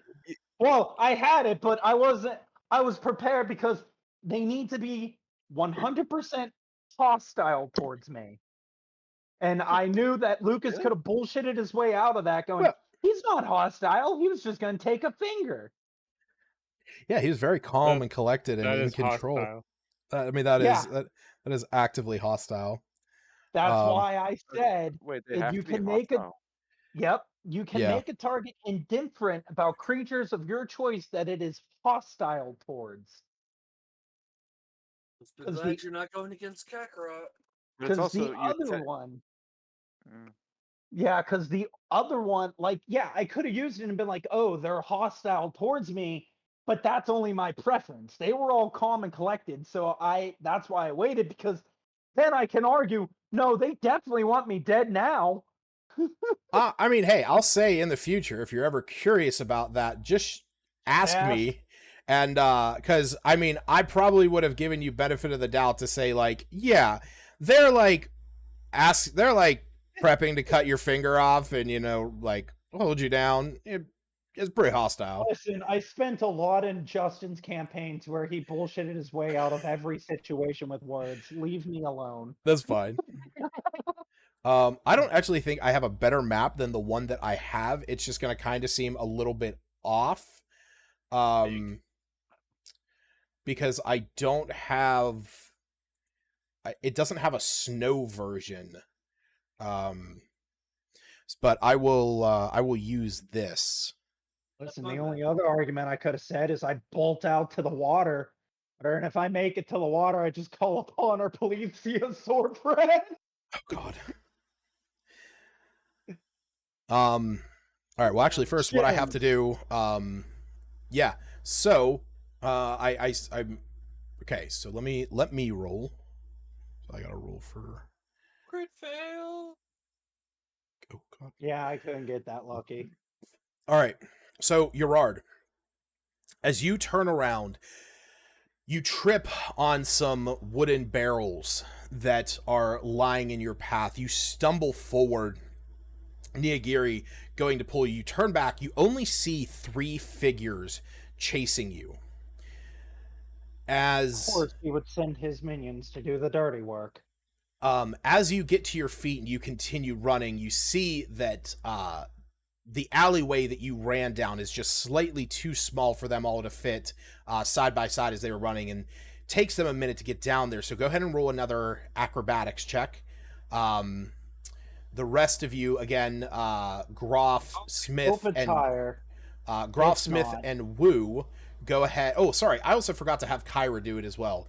Everyone else, go ahead and make athletics or acrobatics checks. I thought I didn't have to because I was flying. So it's more just because like you're fighting the wind. Okay. Sorry, what was it again? Acrobatics or Yes. athletics? Also because you only have 25 feet movement and everyone else has 30. Well, I'm dashing. I got 50. Oh, true, but everyone else would have 60. All right. So That's yeah, fair. I mean it's less of like I have thresholds in mind. You know, just in the chase everybody sequence. Everybody else has 30. Oh, all right. Never mind. I got it. Yep. Even the dwarf. There we go. I want to throw the dwarf. So Gerard, you continue running. They are beginning to gain on you. Yep. I need everybody to do that one more time.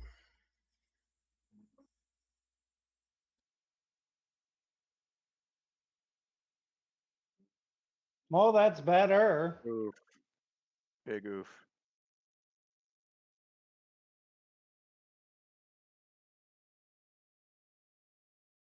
Yeah, I was bouncing between Fey presence and calm emotions, and like, no, calm emotions might be better, only because then it's not trying to terrify them with a draconic speech as a great ancient white dragon comes down again.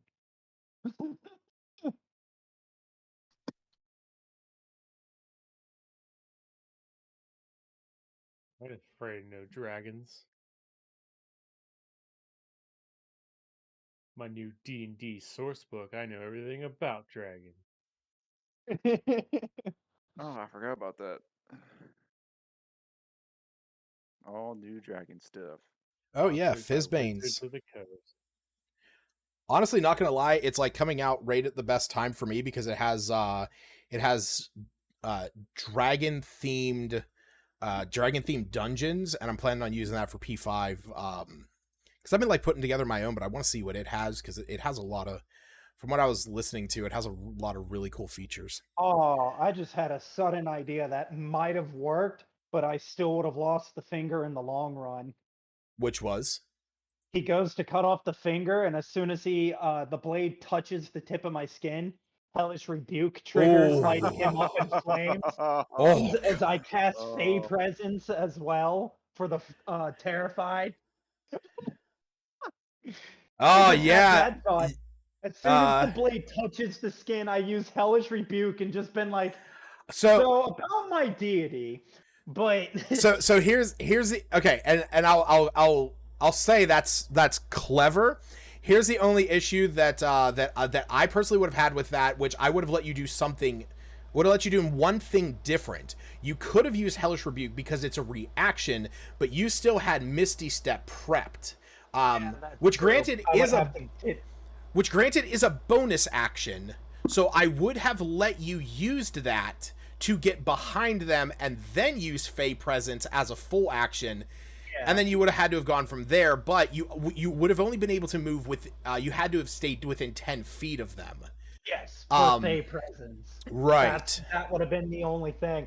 Because it would have worked too, because the spell of Hellish Rebuke is I point my finger at a creature that damaged me, so as the blade's going down on my finger, it's pointing directly at him.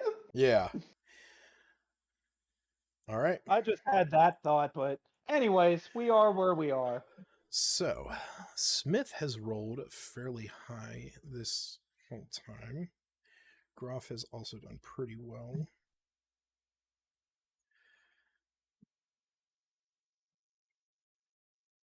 All right. So, Gerard, you run out between two of the buildings. The snow under your feet finally starting to compact, giving you enough traction to get moving. You come to a location in a small intersection between a number of the buildings where an old well used to be. You see that it's frozen, and as you do, you turn back and you see the three figures breaking around a house, charging after you. As you realize that they're gaining on you,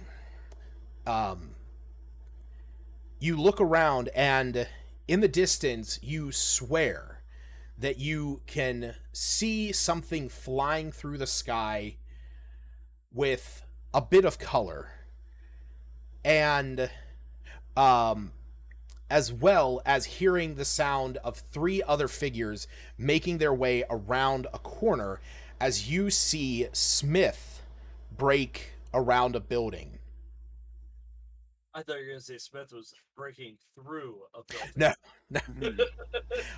So ignore the fact that this is, this is one, a map that I have used before with you guys, because this is the one where Milton's... So imagine it more snowy. No, yeah, imagine it more snowy, but this is also the one that I used for the original Phandalin that fucking Milton threw the Rager. Yeah. God damn it. Yep. Yeah. Rager. So at the mayor's house or something. Yeah. Against his will.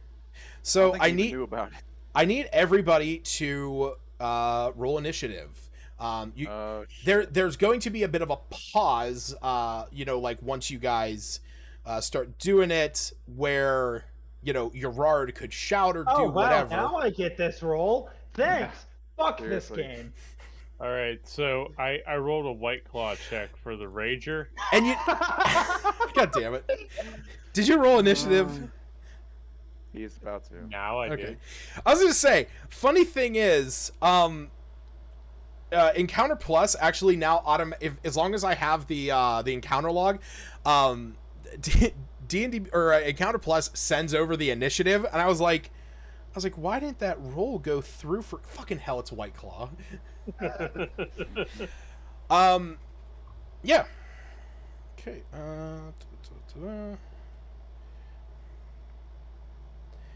So, as you, Gerard, as you land, as you sort of slip and slide around this center, you see Kyra off flying towards you. Kyra, are you making your way over? Absolutely. Okay. Swoop All right. down in. Yeah, you see Gerard standing there, sort of like, breathing very heavily, next to this well. You see Niyagiri next to him as well. Oh, Yorad, what's up? What happened? Did you The set off a mayor's flare? pissed. The mayor's pissed that the snake's dead. The connection is Oh. lost, Kyra. As I'm like Oh. just breathing and dry heaving, trying Lewis to should have killed regain him. my breath. Um, Oh, trust me, when Erard sees Groff, the very first thing he's gonna say is, "I don't care anymore. Torch the fucker." This poor innocent child's getting destroyed by the coldness of Icewind Dale. you see, Kyra, you're able to see the two. Aaron, what the fuck are you doing? Don't worry about it. No, you can't. Okay. I'm just looking. I'm sure. I'm measuring movements, okay? Okay. So yeah, Kyra, you can see that there are 3 figures that are making their way over this direction. You still have an action if you would like to do something. Is this well tall enough that Jared can or Yerod can hide behind it or something?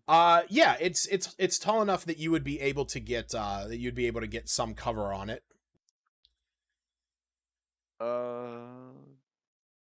Okay, you try stay here or hide.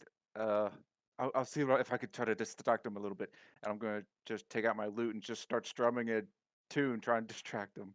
Yeah, Gerard, as long as you are on the opposite side of them, this is going to give you 3/4 cover, which is going to give you a +5 bonus to AC and dex saves.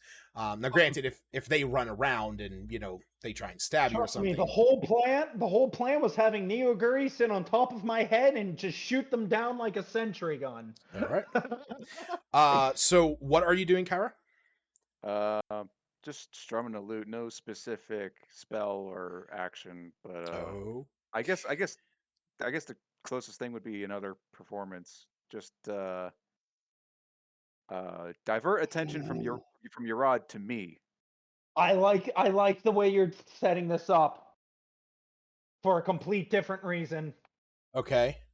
Really, because so far my only play. Well, wait a minute. Let me Go think. ahead and roll performance. Yeah. I was thinking of writing an action, but no, I'm going to go through my original plan. Yeah. 26. Okay. Nice. You begin strumming a tune. Why is there Gerard. a penis on me? God damn it. I always have this problem. I can never move my character, and every time I go into settings, it won't let me. Like it's picked, but then it won't, so I have to unselect it, reselect it. How far away? They're about 50 I was feet. gonna have them 60 feet because basically the way that the chase scene worked is I was rolling for Okay. them to Well, 60 feet is all I need. Okay. With the combination of Be right the back. music playing, can I use calm emotions and maybe get advantage because now there's a performance going on that was excellent? I know I'm trying to bullshit my way through this right now. Yeah, we all are. What's more calming than a song, right?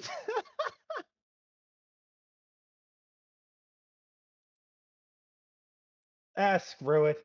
Who the fuck am I kidding? I mean, I don't have an issue if you want to do that. I just don't necessarily know if, like, I would say if some I'm gonna save it. I'm gonna wait. Okay, you can cast it. I'm more than willing to. I just wasn't. I was trying to look and see maybe to instead of like advantage or anything like that because they have to make charisma saves. I was gonna say there maybe your spell save DC would be a little bit higher. Problem is, knowing Wu, regardless if they're charmed or not, he's gonna come charging in and kill. Well, no, because you said there would be a slight pause for Erar to essentially explain the situation. It's more going to be like once they get around there, you can sort of shout to them whatever you want. Like that would be That's sort of Okay. like the pause where, you know, these guys are Yeah. running up ready to fight. So yeah, I'm gonna use calm emotions. Okay. So We they need also to. have you also Because got my to original what? you also got to factor in Big Love over there. Yeah. Yeah. Because the original thing is 13 charisma. I don't know how you're gonna work it. So But that's okay, because I can still use Misty Step because of my Fey touched. Yay! I'm not going to be a little Alright. shit about this. I had it accidentally on private because there was something I had to roll for behind the screen. I rolled an 11, a 7, and an 11. And that would fail even if you Oh. didn't have a bonus. Yeah. Um, I just love how this is happening. So even if Kevin was here, we still wouldn't be able to introduce his character yet. I know. Well, I could have introduced his character during this. It would have been. It would have been. Yeah, it would have been a non-issue. It would have been one of the guys that were fighting, right? Son of a His character's bitch. actually the mayor or the town speaker. Yeah. You cast this, and you see them. Yeah. You 'cause see it's- this. You see this one. Like they round the corner. Kyra lands. You know, it's like what's going on, and they're booking it towards you. You see this one moves up as the spell lands at their feet, and then you sort of see him like Yeah, because it's slide a 20-foot to a sphere. halt. Yeah, you see him sort of like slide to a halt.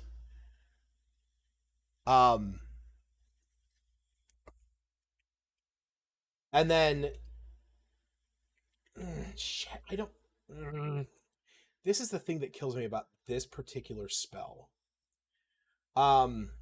It's because I can pick one or the other, and I'm picking that they are going to be indifferent. Yeah. You can make a target indifferent about creatures of your choice that it is hostile toward. The indifference ends if the target is attacked or harmed by a spell, or if it witnesses any of its friends being harmed. When the spell ends, the creature becomes hostile again unless the DM rules otherwise. Okay. That would be the effect that I'm using. And the creatures it would be indifferent on is essentially the party. Ready, but right now it would just be me and Kyra. Yeah. You see this one as he runs around the corner. He was right there. He is still in this process of running, but you see him get about halfway there. And then he sort of looks around and doesn't see Gerard there. He just sees Kyra standing there playing her lute. Yeah.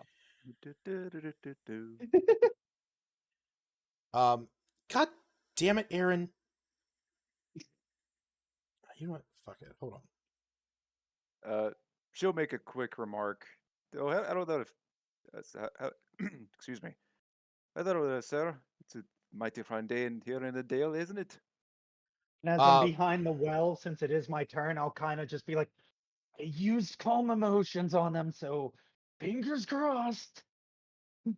That way she at least knows what occurred. Oh, okay.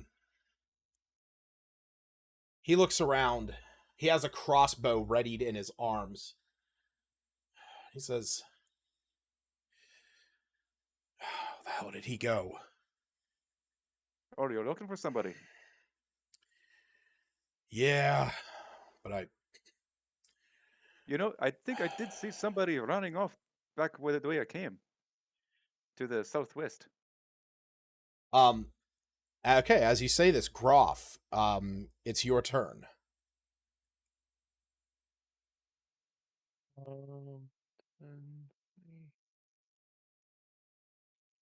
10, 20, 30, 40.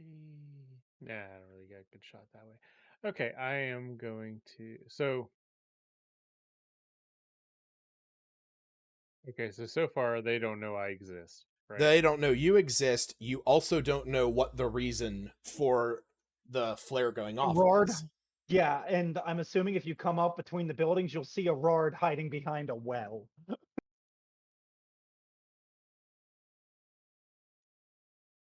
The shit that occurs.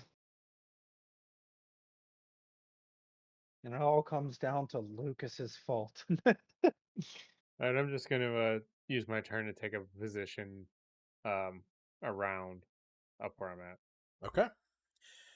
You see this other one, he sort of makes his way down and pauses, looks at the other one, says, "How did he go?"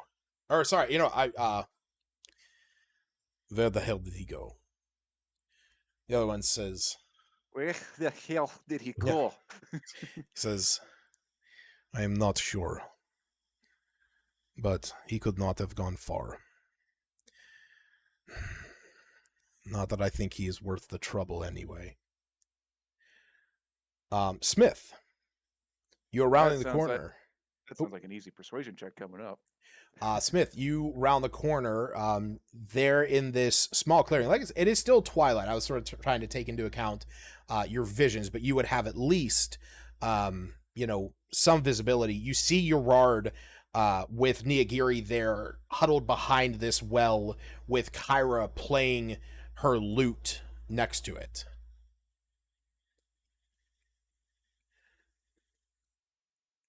Your mic is muted, if you did not know. How far away are they? From you, they are about 45 feet. You can see them sort of like, this one's making his way up. Like these ones have already moved up, and this one is, moving his way up. You can see they have crossbows in their hands, but, they're not actively doing anything. These two just sort of seem to be muttering something to one another. I'll run up to the rest of the group and say what's going on. And take a defensive stance. Oh, it looks like these gentlemen here are trying to find somebody, but I think the fellow they're looking for took a trip down the way I came to the southwest. And she'll like turn her head in such a way to look at Smith, and with the Nope. eye that the people can't see, she gives him a wink. I'll be oblivious and crouch down to Gerard. I'll ask him if he's okay.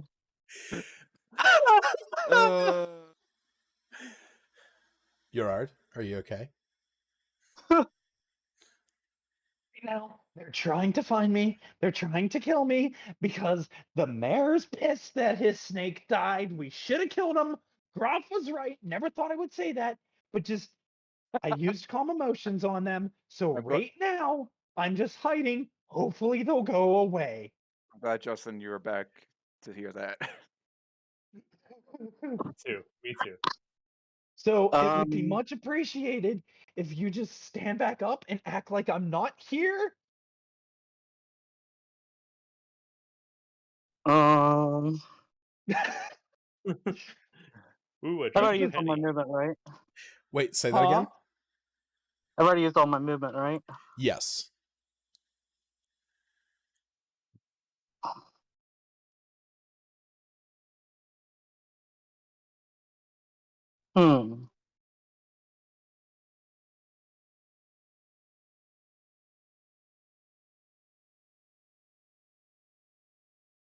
How many are there? There's 3 of them?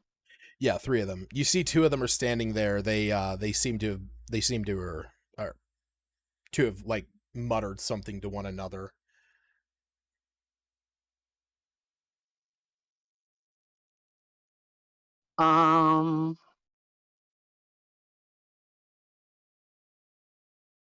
What does the dodge action do again?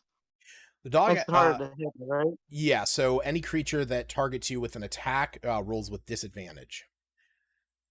I believe you also have advantage. I believe you also have advantage on dexterity saving throws. Yes, yeah, you have advantage on dexterity saving throws.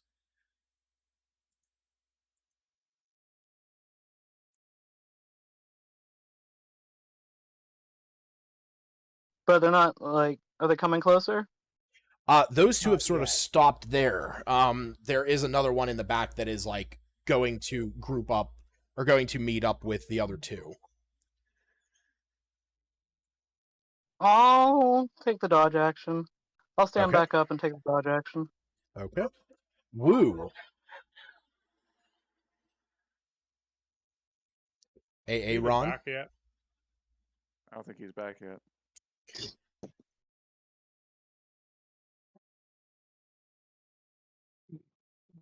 I say he does something incredibly stupid.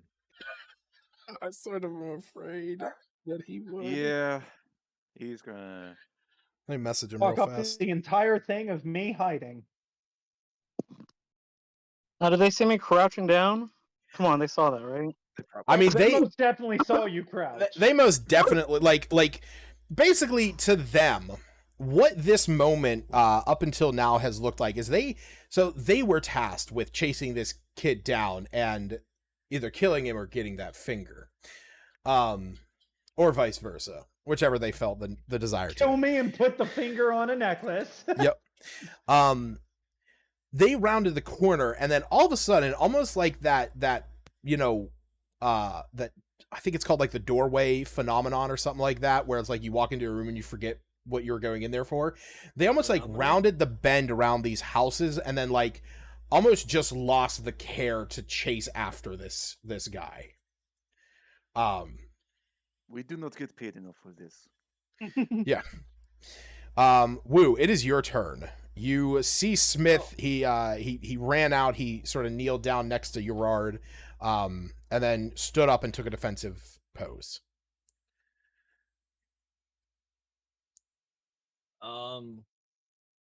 Woo's gonna move 60 feet up to them. Okay. Oh boy. Here it comes. Well, actually, hold on. Woo's gonna move. If I stealth, can I still double move or Stealth mode. Stealth mode engaged. What do you mean? I think he's asking if he can stealth and dash. If you're dashing, you cannot do that. You cannot do that stealthily. You would have to make a stealth check, and you would be making it at disadvantage. You could move and make a stealth check, or you can move half of your movement and you just do it quietly enough that you don't have to roll stealth. But if you wanted to dash, you would not be able to be stealthy in any capacity. You're running up to two armed guards.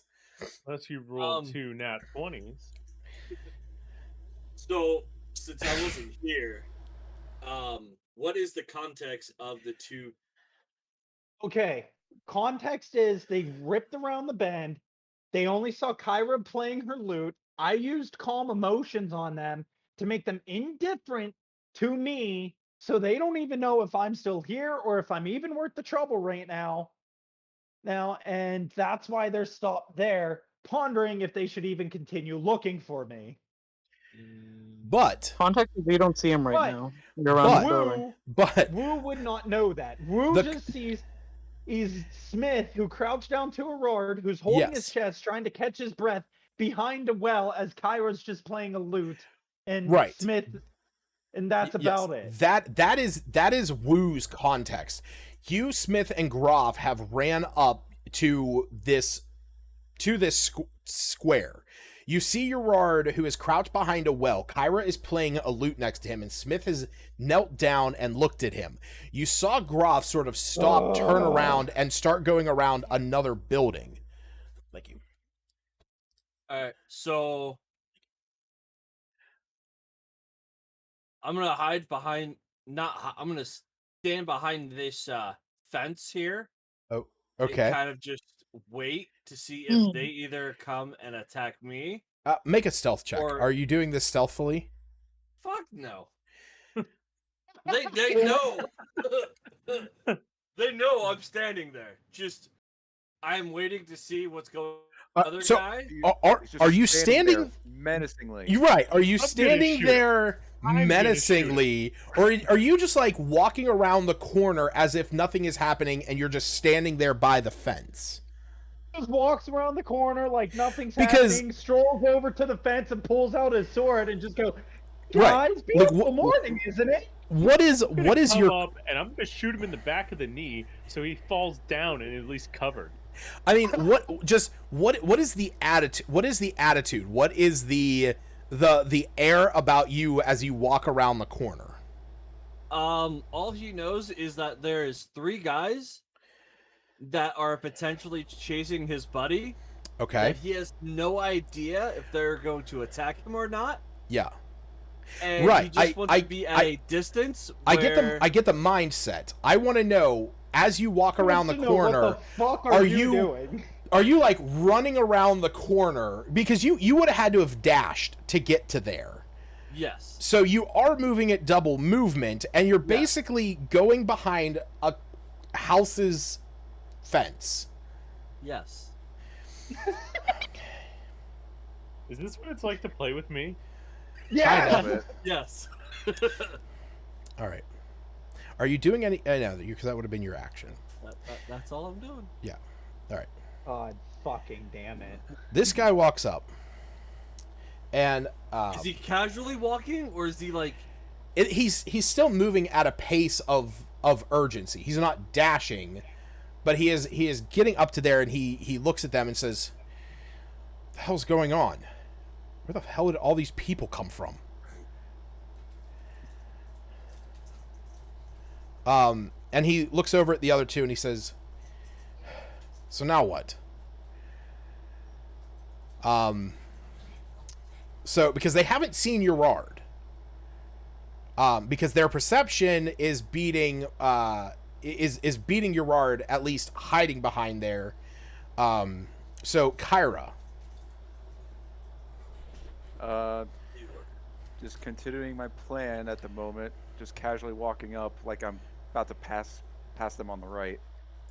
Like I'm going somewhere else, On the not left. part of this at all.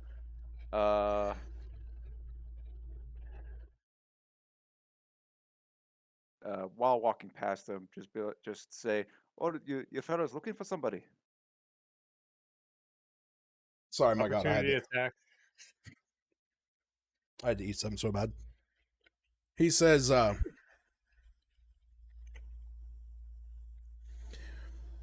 "We were chasing this boy, but we have seemed to have lost him. Have you seen him?" A boy. Probably did something bad, right? Something that the town speaker probably didn't approve much, right? I'd say. I mean, for you to be looking after him. What would give you any idea that we have any association with the town speaker? Well, I don't know. You guys look official with the black cloaks, so I just figured. If I'm mistaken, I apologize. And you see the one looks over at the other and says something in a language that you don't understand. Oof. Is it a language I understand? No. What language is it? Russian.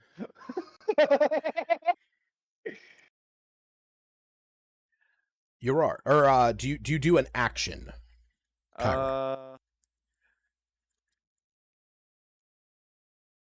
No, not necessary. Wait, let me think. Yep. You have until I finish my bite of my chicken sandwich. Where'd you That's get not it from? fair. You never give everybody else a time limit. How dare you? That's okay. Is that a nice chicken sandwich? No, it's not. It's from Sheets. Oh, okay. Because it gives them the shits. So it's actually good then. Sheets is the worst place ever. How dare you? You can't say that in I'm gonna- Pennsylvania. You'll get We're gonna shot. burn down your whole state. You're about to get shot in game. I can say that because I've had it with Lucas. Yeah, he has at least had it. I mean, you can't account for poor taste. Well, it determines which Sheets you went to, because if you went to Sheets instead of Sheets, then yeah, that Sheets is worse than that one. But the best Sheets is next to the Sheets. I love that. Sheets did you is know- worse than Wawa. Did you know You can order a bucket of mozzarella sticks from Sheets now. Yes. That just sounds painful. So are you Enough doing about an my action? breakfast, though. Are you doing an action, Kyra? Ooh. Cheats isn't good food. It's Okay. convenient food. Yeah. Okay, so she's going to just tip her hat and say, "Well, I won't take up any more of your time. Oh, look at the time; it's already afternoon." He looks up at the sun. He says, "It is only 11:45." Fuck you! You can't make that. She'll casually continue strolling a little bit, and since it is only somatic and material, she's going to cast minor illusion in how do I do the right? Wait. Yeah. Around here, she will cast an image of Yarad about to run down this road Okay. in this direction. And she'll point as part of her somatic gesture, she'll point and she'll be like, "Oh, is that the fellow you're looking for?" That was good. That is clever.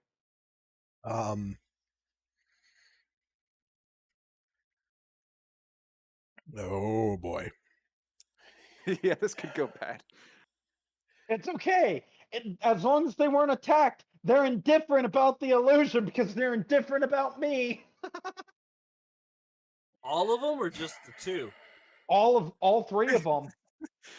Lucas is head to his microphone. He's getting sick and tired of our bullshittery. I went to roll an intelligence check. Yes. Son of a Yeah. bitch. We're going to chalk this up to the fact that the calmed emotions has more or less drained them of want and desire at this moment, but to really question anything more. But as they turn about, they see this illusion and you have it disappear and after him. Yarard, do you do anything? Besides just casually hiding, and that's about it. I'm literally just hiding, prepared for worst case scenario to use Fey presence if they do truly target me, but that's about it. That's all I'm gonna do. I'm gonna ready Fey presence if they actively decide to try targeting me. I'm going to say that just sort of like, combining them because fucking intelligence roll. Yeah, they start heading down that alleyway and following almost nothing. And eventually they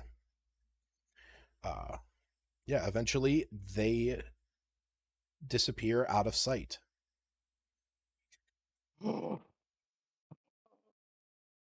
Combat is over. Let's shoot Aaron. That's disappointing. Oh. Well, I was gonna have them roll intelligence to contest the illusion, and I was like, okay, if they roll investigation check, I think. yeah, that's it. I was like, okay, if they roll high enough, they see through the illusion because Kyra brought up the fact that the town master. If they roll, around a 10, they're if they rolled 20, it's be like, no, we know that this is. If they rolled 10, they're they were gonna. If they rolled your spell save, they were gonna be like, go over, not see anything, and then just like turn around and cause mayhem. They fucking rolled a 1, so they 100% believed that was Gerard running down the alley. I know you wanted combat, Smith, and I kind of did too. Me too. Sorry, my whole character is built around avoiding combat. Groff screams out, "Wait, he's over here!" No. Oh, I was about to say, okay, Kavarda. Okay, Arctis. Okay. Wild Everybody card. gets back together there, and I'm finally starting to catch my breath. I'll look at Groff and be like, "So we're wanted by the mayor, and I will openly admit you Wait, were what do you mean right." weird? What's this wee Well, shit? What did you do, Yarad? Something about the snake? because of the snake dying, he can't keep tabs on us anymore. And since we raided his building, We more did? so me, he wants me dead. Well, not all of us, but I'm assuming Oh. there we'll be seeing a wanted poster for myself, Groff. Who else stormed the building with me, or was it just me and Groff? Oh, it was Well, I think Wu it was there you, as Grop, well. and Woo. yeah, I'll be like, This he can't keep tabs on us anymore. And since I was the one that had the pet, he's after me. But Well, I I think don't it know might, if that's going to pertain to uh, Groff and Woo as well. Well, I listen, don't- Regardless, Gerard.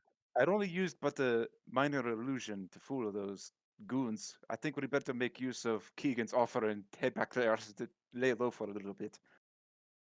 Gerard, listen, there's only one way through this.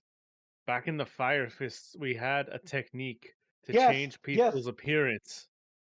No, Alright. you're not burning my flesh off. Just the face. No, Just put some of this on your face. no. Oh, you don't I need like- to do any of that. You'll take off her hat and put on your rod's head. That'll be good enough for now. Oh, where did Gerard go? See, it Oh, works so jeez. well. Oh. They're all distracted by the magnificence of the hat.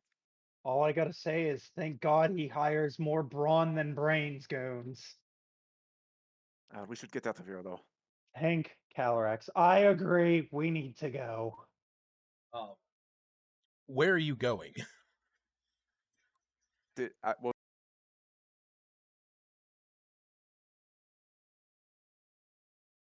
I'm down to go to Keegan's. I'm perfectly down to going back to Keegan's. Aye. Between being depressed, almost getting killed, having his adrenaline float, and Ron's done with Icewind Dale. He is fucking done with this frozen tundra. He doesn't care if the world burns at this point. freezes. Oh man. My Oh. man's went through an emotional journey in the span of a 4 day. days. Yeah.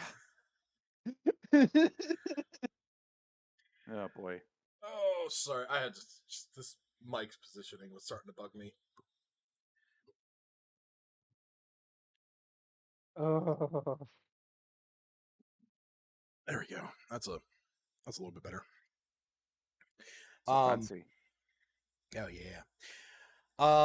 Okay, so I was just again going to Keegan's and maybe laying low for the day, possibly, or at least a few hours. Hopefully, those goons will just give up or something. all right. Yeah, so you make your way back over to Keegan and Garrett's house. It's only been about like an hour. it's not even been that long. You guys walked out of their place like 10 minutes ago. This all happened in the afternoon. So Yeah. No, this all happened from the time you got there. It's been about an hour at this point because you hung out at Garrett and Keegan's, then you all left to go do your things, and that was where all of these shenanigans went down. As soon as Gerard walks through the door, he takes Nioguri's flask, goes to sit in a chair, not saying a word, and just starts drinking from the flask. Oh my. You're right. I think you should take it easy. It's barely afternoon. It's 5 o'clock somewhere. It's 5 o'clock somewhere. I will say, as you walk up to the house, you go to step in, and Oh.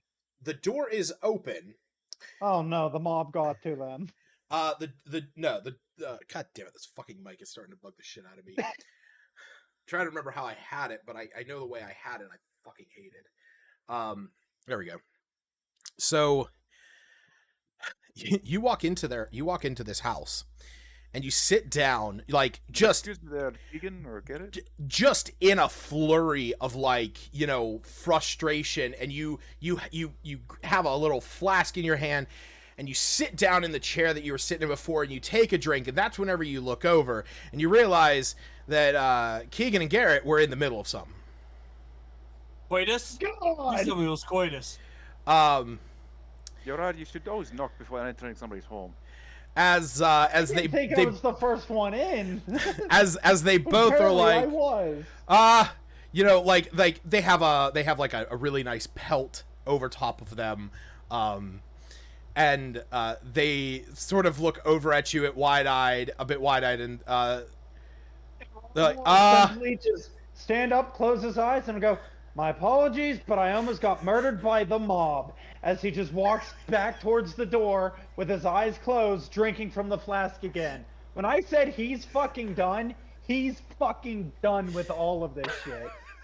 Is anybody going to tell him there's only water in that flask? It's not, because it's Neo Guri's personal stash of wherever he gets alcohol from, which I am sure is some bullshit magical void. yeah, so he has access to this random gnome that at one time saved a world and had his own elixir. Yeah. After a moment, you hear some shuffling on the inside as you stand outside in the blustering cold, and then the door. Erard is sitting in the gold, like sitting in the snow on the ground. The only thing keeping him warm is the flask before he hands it back to Neo Guri, knowing he's about to hit the point of no return.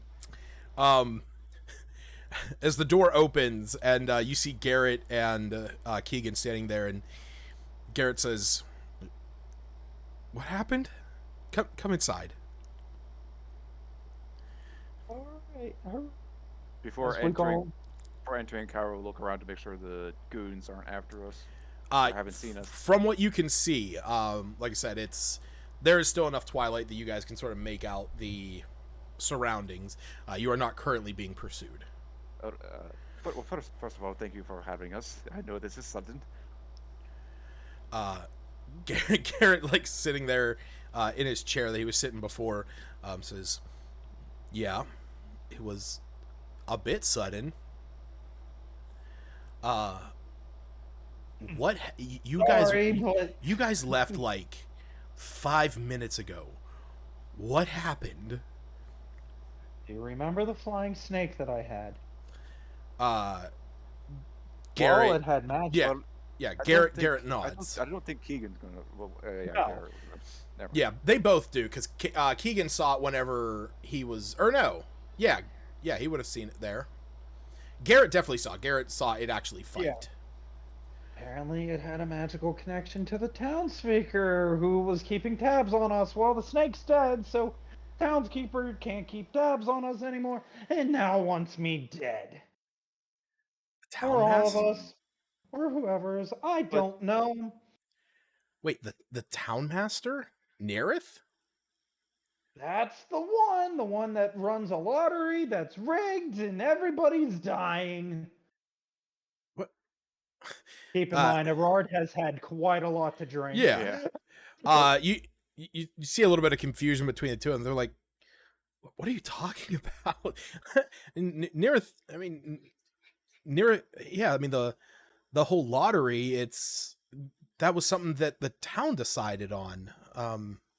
That wasn't. But you didn't know it's rigged, and he can get paid off. And apparently, the people that are paying off die anyways, because he wants to kill us all. You see a little bit of shock in Keegan's face, but Garrett just sort of like sitting there, and he goes, "That's the way." He says, "That's the way of the world, though. I mean, you have. Look, you got those bards that sing about being a king's son. I mean, you never have to go to war." Well, there are very many songs about that. Yeah. Hey, apparently... Fortunate Prince be one of my favorites. Wait, what did you say? Thank you, Justin, for getting it. Fortunate Prince. Fortunate Son. Oh, okay. Yeah. I know senators, son. But wait, Yarad, the snake was in your care, right? It was in my care, but apparently it was connected to him because connections. But speaking of connections, the snake and the tyke were also connected to you almost the same way as Neoguri, right? Correct, but apparently, since they're now fully connected to me because of Calarax and they're no longer part of this realm but can come back to life, it ruined his connection to the snake, and But that's Yarad, why he's um, angry. Yarad, remember the spell I showed you in this book from the Arcane Brotherhood I have? The reanimated excuse me, reanimated companion. I We could already bring this. tried explaining that to the fucker, and the guy proceeded to say that's not the point because he can Oh, never get his connection back. Did you know well, that that no, snake is worth? we don't quite know about that. But you were saying? I was gonna very briefly metagame and just in his drunken stupor just be like, no, one of those snakes is worth roughly about 2 warships. Well, how much does a warship cost? 3,000 gold? Snakes worth 50 million No, 50,000. or 50,000. 50,000? You see the look on their faces for Garrett and I don't Keegan. think Wu even knows how to count that high. Was just like,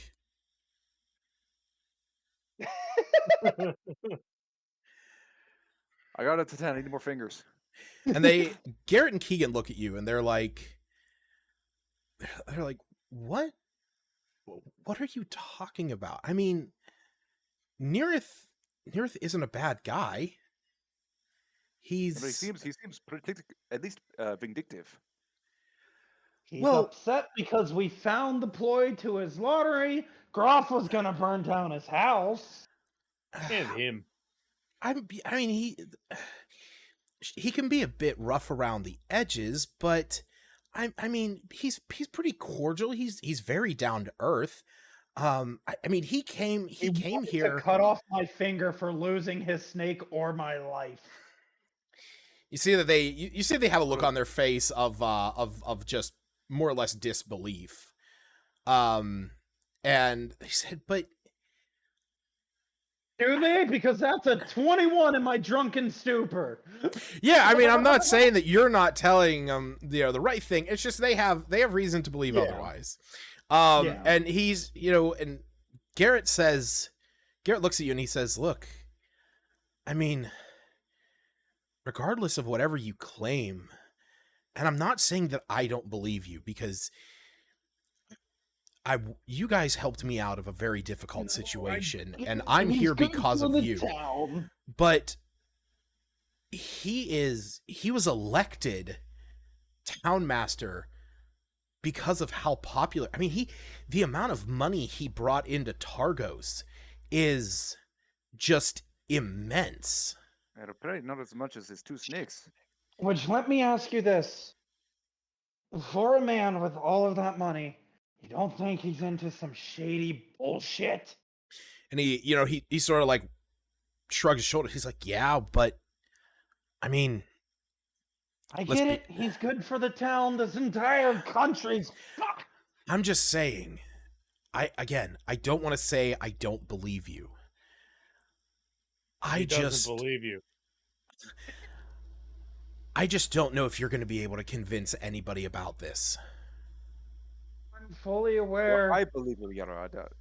Well, I don't know about this comments about his character, but I do believe that he is out to get you.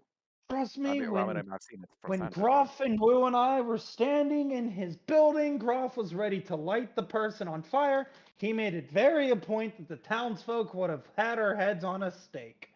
So I understand. He's loved by everyone. Okay, so we need to come up with a plan. I don't know if we should stay in Targos for very much longer, if even for We the need night. to find the mysterious murders with this rigged lottery. Because I feel like we'll get more answers. Or more questions. Who knows? Or maybe we shouldn't be traveling anytime soon, since Yarad is Time quite are not on. Groff is gonna go up to Urard and take that flask off of him. He gave the flask back to Neoguri, knowing that he's hitting the point of no return. Yeah. Oh, okay. It's Alright, magical bullshit elixir. It's very strong stuff, especially for a human child that doesn't normally drink, who just went through a depression state and is now trying to hide his problems with alcohol. God damn it, Aurora, it is just me. and So, this and Jared, this was the reason why we decided to play today. Thanks, Lucas, for reminding me that I'm a depressed piece of shit. Oh fuck. So the at two the- at any clips rate- that we're gonna take from the stream are this moment and the afternoon thing. We're Oh. just clipping this in the afternoon. Nothing else. When you're going through this, in character, Keegan walks over, puts his hands on your shoulders. He's like, look, if it helps, if you guys need a place, if you don't feel safe here in Targos, I have a cousin that lives in the next town over. Her name is Mission.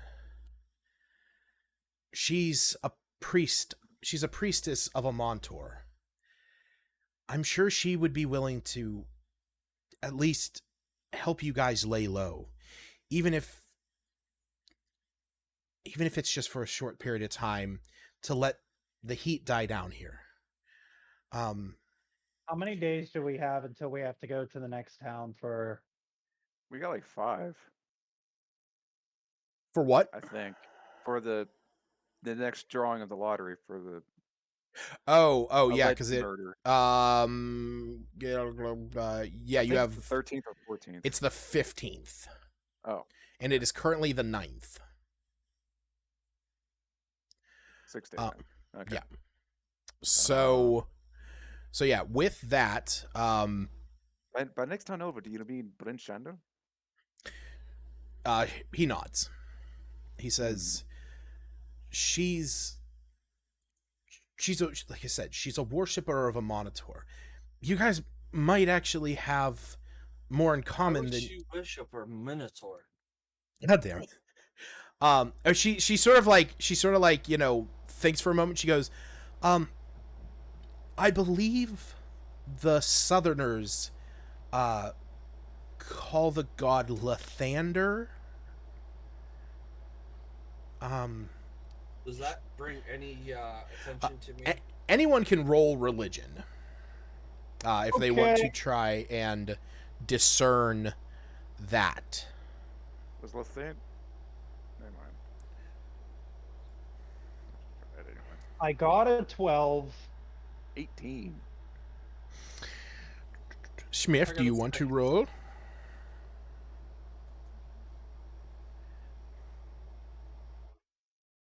Smith only gets advantage if it's Paylor. Smith will always get advantage if it's Pelor. Yeah, so I will say that Kyra, you're the only one who can recall this information in the moment. Lathander strikes more of a chord than a Monitor. Hey. Yeah. But Lathander is the god of dawn and rebirth. So the idea there is that Lathander is an aspect of a Monitor, and a Monitor is like, so kind of in a sense, if you imagine it, where it's like, old gods versus new gods, a Monitor was the god of the sun and birth and, all of that. Following the spell plague, though, Lathander became the more prominent worshipped version of this. So one is a Monitor is a Netherese god, whereas Lathander is Faerunian, so it's like old world versus current. Oh yes, you mean like a god of rebirth? Yes. I believe so. If I'm not mistaken, she bears a symbol that looks like a sun. Yes, I just like I said, I know right now has been trying times for her with everything that's going on in the Dale. With your journey that you're on, trying to put an end to this snow and everything, she might be able to help you with that, or vice versa.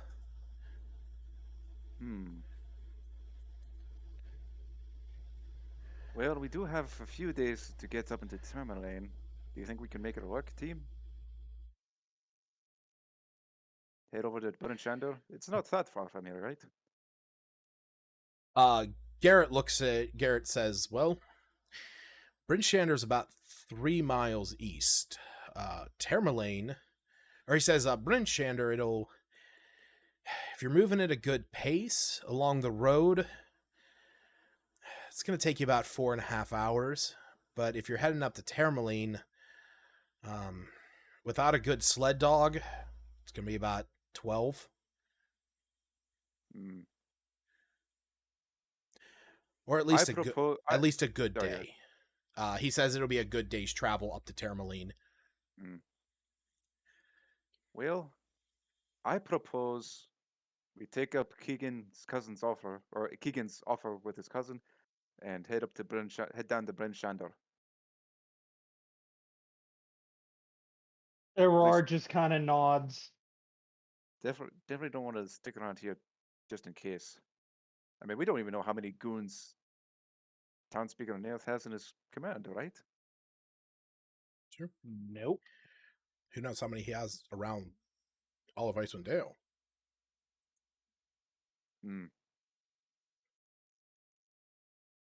Planting the seeds. I'm planting the seeds.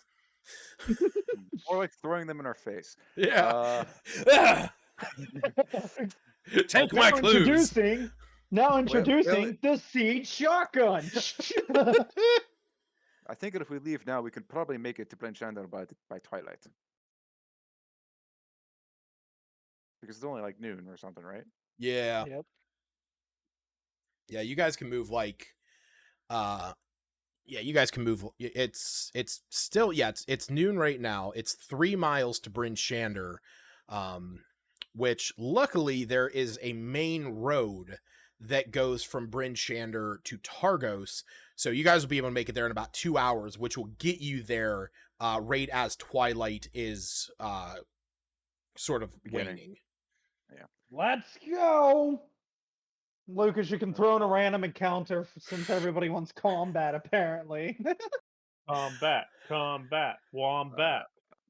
Are you guys heading wombat?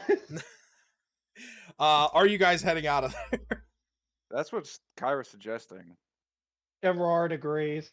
I don't want to get anybody else involved. I don't. I should have just gave myself over to them. You know what, Bjorn? We're already involved because we got your back because we are in a team. Yeah. Teamwork makes the cream rise. Oh, God. I'm still waiting for my turkey to cook, god damn it. Fuck your turkey. Fuck your turkey. I'll fuck a turkey. Gerard, the Rime stars always stick together. An H-Y or an I? What? Trying so hard. Is that R-I-M-E or R-H-Y-M-E? Oh, I didn't even consider that. I wrote R-I-M-E. Oh, okay. When you said that, I was like, oh yeah, I get it because he's a bard. Gee, sorry. Yeah, my apologies. I didn't think about that possibility. Or that. I just wanted to be canon every single time you suggest a name.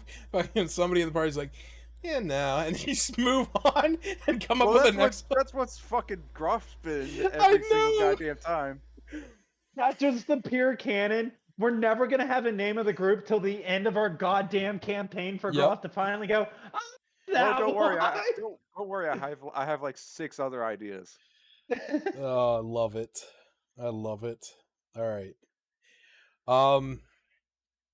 Yeah, we will say that you guys head out of there, and what the hell? Also, Aurard would start sobering up now since it's a good 20 distance. minutes. Rich Ben. You know, Well, I Well, think we no, should, it's I think we a should be 2-hour drinking trip some there. more water.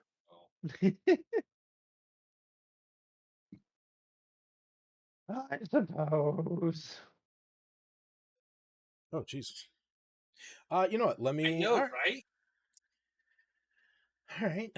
Let me pull up A random encounter. a random encounter. I still have like a handful on here, so let me see. Which one's an animal that I can attempt to tame to kill a I will mob? cut you in your throat. To take away and the tame combat. So so nobody really shot down Rhyme Star, so that's what she's going with for now. All right. Justin. Who's doesn't been hate too that. busy in his notebook? All right. Hey, now you're the gonna- rhyme star. Get your game on. God damn it. Oh, fuck. All right. By the time of next session, you need to have a completely rebranded rock star lyrics for us. All Star. All Star. Or yeah, All Star. Sorry. Oh, here we go. And- You're thinking of the One Piece character. All right, One Piece talk. God damn it. So about One Piece. Apparently, Yamato Oh, has no, a Smith. devil fruit.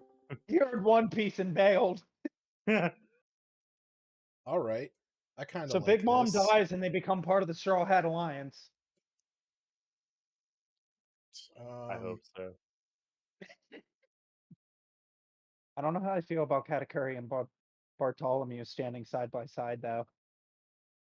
I mean, Katakuri will probably join the alliance anyway. Yeah, it's bound Yeah. to happen. He has such a strong respect for Luffy. So back to the D&D before Justin and I scare off the rest of the people in the call. Yep. So which One Piece character do you think they're killing off? Usopp? It's gonna be Usopp. I ain't that far yet. Shut the fuck up.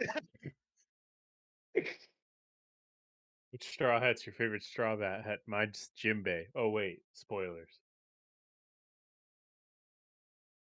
I don't know what that means, but okay.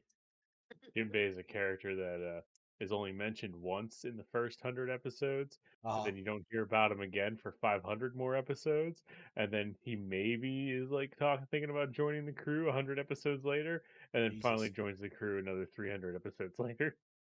Yep. I think I'm only like 100 and something episodes in. It's 10%. My favorite Nice. One Piece character is Kaido's daughter. She's gonna. Son. That's my favorite Son. Straw Hat. It's gonna happen. He. Oh yeah, sorry, he. Sorry. They explicitly refer to him as he. I yeah. know. He's got devil fruit. I'll show you my devil fruit. Ivankov has devil fruit too. So Yeah. are we Yes. really doing an encounter? Yes. I was just I was I'm pulling at one up. 149. I was just I had to pull one up. I love So, Ivankov. so should I refer to Crocodile as she, or I'm confused? It's not confirmed yet. Off the Croco topic of Mom. One Piece. Yeah. Off the topic of One Piece, did you guys see was it Meat Canyon put out a new video? No. Space Jam season. No. Oh God, no. Did you see LeBron James is coming to Fortnite because of Space Jam? Well, hey, whatever it took to get him in there, right? Am I right? My No. Fortnite fam at. Meh. Yeah, that's how it That's is. what I always wanted. Good LeBron idea. James to shoot John Wick. The only time I ever played Fortnite, I was hunt with some friends, and I think that was enough Fortnite for me. I played Fortnite, unlocked Deadpool, haven't touched Fortnite. I played I've like never- 3 games of Fortnite, never touched it since. Never played a proper battle royale in it. All right. Congratulations, you're drinking American's beer. Yeah, boy. I haven't tried their Hershey chocolate beer yet, mostly because I'm Ew. terrified to. Yep. Yingling has a chocolate lager with Hershey, and I'm terrified to try it. I Sounds think if you're disgusting. from Pennsylvania, you're legally obligated to try that, right? No. Yeah, I think you're legally obligated. No. You realize I'm in Iowa, right? I'm fully aware, but I'm not doing it. But no, Yeah, in Iowa, you're you legally know I'm in obligated to fuck Iowa. a turkey. And what I'm drinking, right? Yes. You We could get not it. get this in Iowa. Oh, what? You're drinking Yingling? You I really am. can't get Yingling in Iowa. No. Apparently, you can't get it like nearly anywhere else in the U.S. Oh, Well, that's The furthest west of the East Coast I found it was Ohio.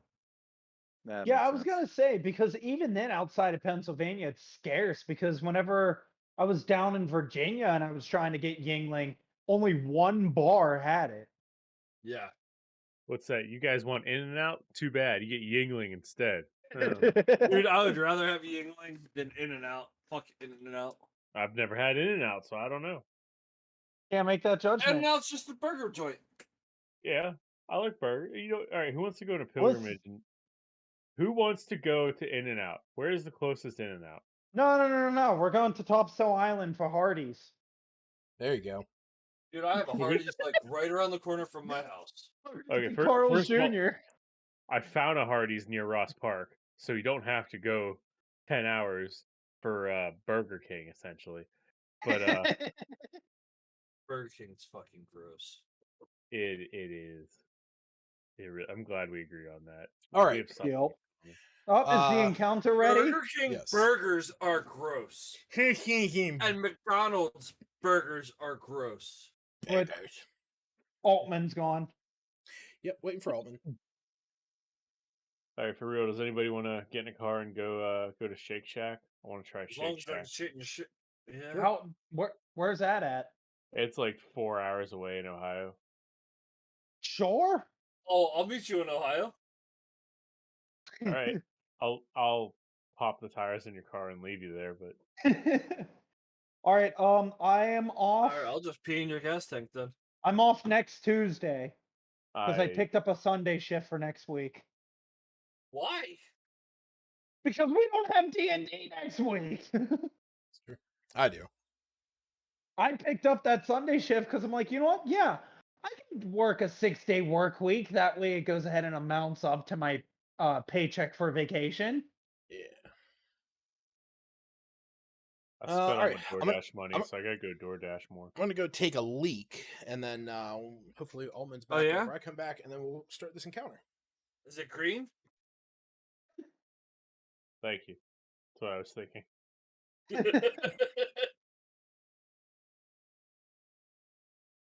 And I'm going to be fat and grab chips. Yeah, well, I'm on my 1, 2, 3, 4, 5, 6, 7, 8th beer. I ate 12 ounces of broccoli today. I ate 3 brats, a piece of chicken, and a steak. How are you not dead? That is a great question. I don't know how I'm not dead. My diet is like literally every meal is a half pound of pasta, and I just waddle around. We all know you waddle. I Waddle, waddle. waddle, waddle, waddle, waddle.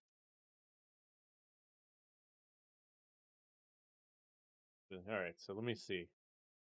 Fuck Shake that Shack. Jared guy. I feel like Shake He's an Shack is asshole. probably better than In-N-Out, right? You know what's better than both of those? Checkers. Oh, we got one. We have a Rallies in Penn Hills. Yeah. Essentially, same thing. I think it is Literally. just like No, it's Carl's and literally. Hardee's. Yeah, both logos are on the cup. Yeah. So. Oh wait, what?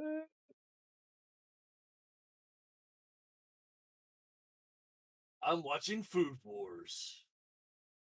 I Hell watched yeah. I watched one episode of that. I wasn't ready. Ah. Dude, it's so like, what the shit? Like, why What? are they naked? What? Is that the anime? Is that the anime where somebody eats food and it's so good they orgasm every time? Yes. Ah. Food Welcome Wars, back, Lucas. Oh. Hey, welcome back, Kevin. Oh, What's- that's misleading. What's up, There's Kevin? a Shake Shack an hour away, but it's spelled SHAK. It's not the real thing. Yeah? There's a 7-Eleven near me that's 4 hours away. All right. So, Boy. you guys. Seeing Yeah, all these enemies, I have a black I- screen with a pink square. Oh my god, update your fucking page. What were you saying, Altman? So seeing all these enemies, I feel like I should say right now, my hard limit is like 9:30. Yeah, no, I also have like a hard out about 9 because I got to go over to my mom's. Okay, good, got it. You have a hard on for 9? Yes, I do. All right, so as you guys are I've making, got nothing. you kidding me? It's just loading map resources. Close your browser, launch it again. Is it loaded for everyone else? Yes. I can see it.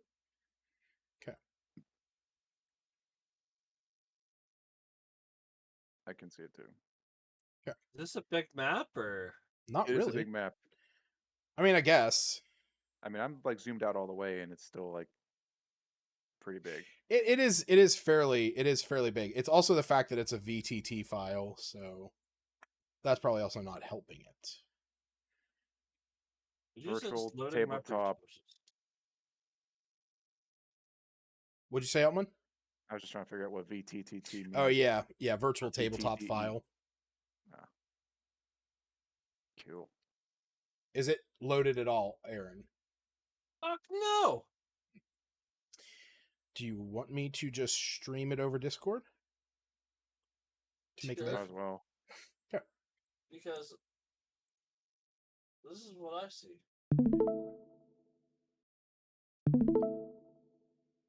That is not the screen I clicked on. Who's watching anime? Chloe?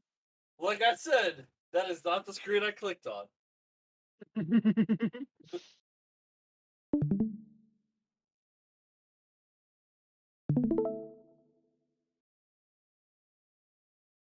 All right, yeah, like I said, we can use the I mean it is very possible oh, you know what? Here, let me try one thing. To go back to the Shake Shack thing, apparently it's only 2 hours away. So that's actually really doable. Reload your We page. can do Aaron. that. Yeah, but Shakataka's still like 9. I know. So good. It Aaron. was. Reload your Expensive. page. I'm Kav- working on Kavar- order. Kavarda would never know because he ordered Chinese from a state away.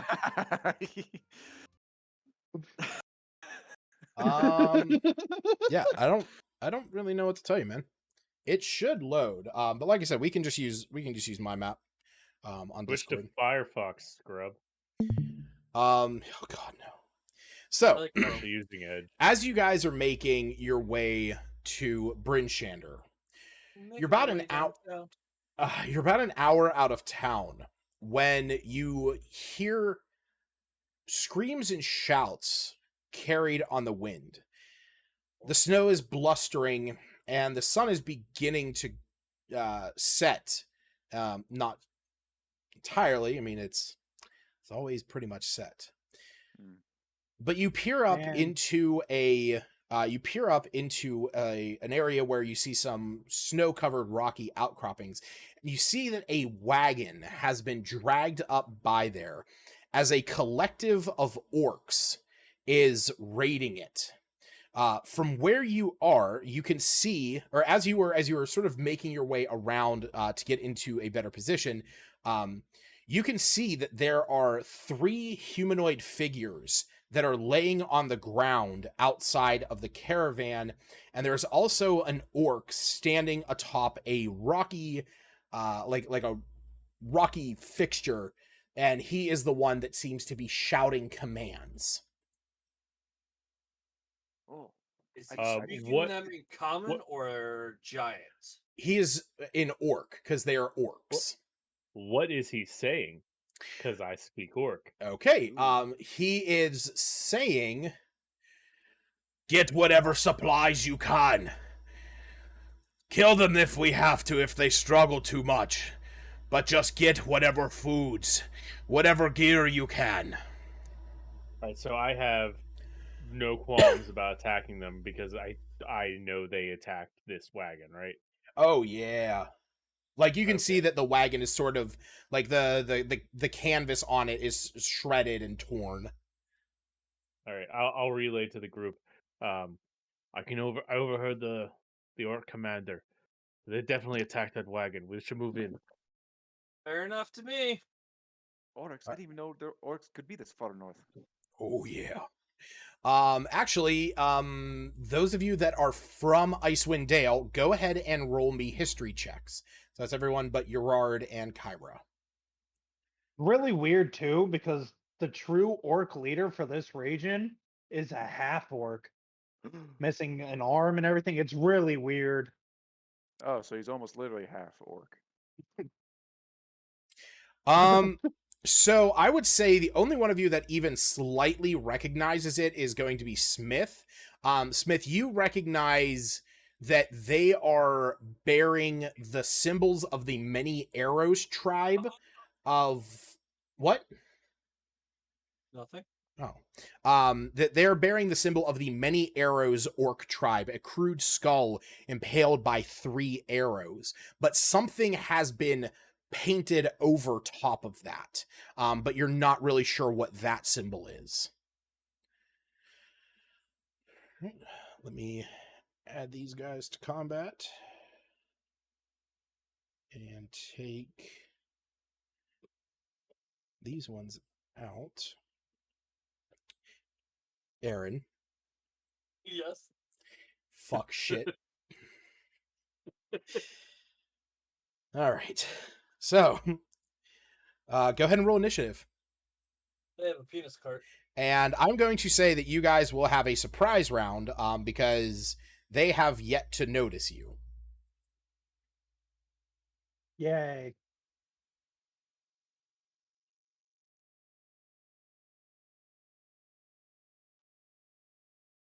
All right. I don't need to watch your stream anymore. It loaded in for me finally. Did it? Cool.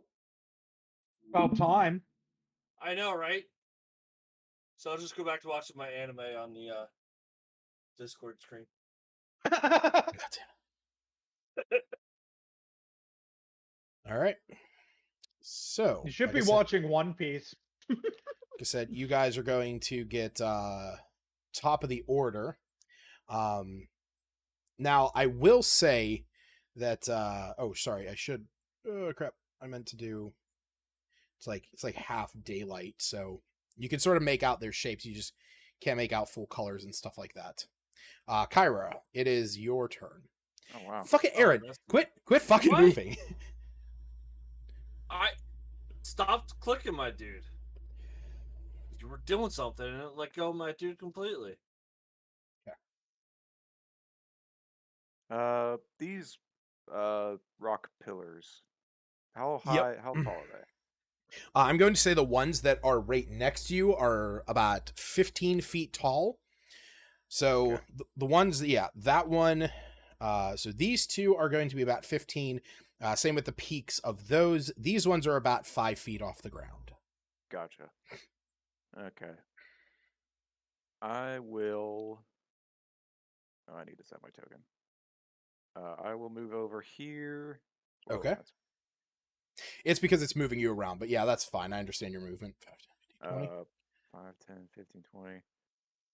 Oh, dang already.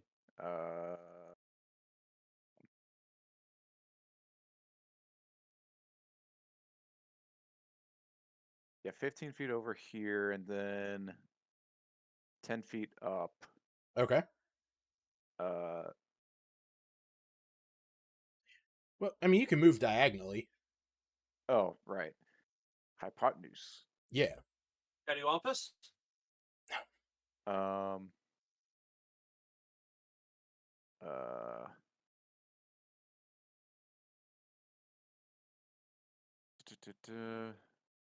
Yeah, not too much just yet.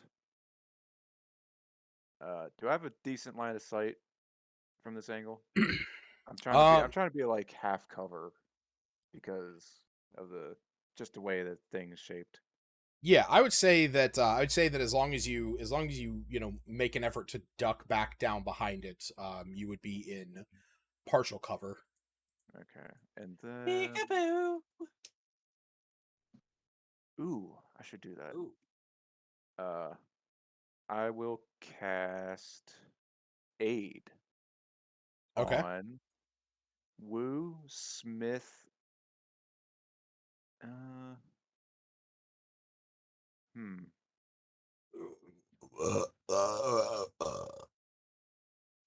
Woo Smith and Yeah, I'm trying to think who would benefit better from Urod or Groff. Let's do Groff. Groff. Yes. all right. Gerard's already so- died like 6 times. So Woo, Smith, and Groff, your hit point maximum is increased by 5, and you gain hit points to match it. Oh wait, what does it do? 3 targets gain 5 hit points. Their hit point maximum is increased by 5, and they gain hit points to fill it up. Gotcha. So everyone but Urard. Yeah. Okay. And Kyra. Yeah. And then with a nice loot riff, gonna give a die of bardic inspiration to Smith. Okie dokie. All of my kills. So next 10 minutes, you can add it to an ability check, attack roll, or saving throw. You can add it after you see your roll, but before knowing the outcome. What is it, a D4 or D6? This is a D6. Cool. All right. Woo. Your turn. Woo, woo, woo. All Woo's gonna session. move. He didn't do that. All session. You're right. 30.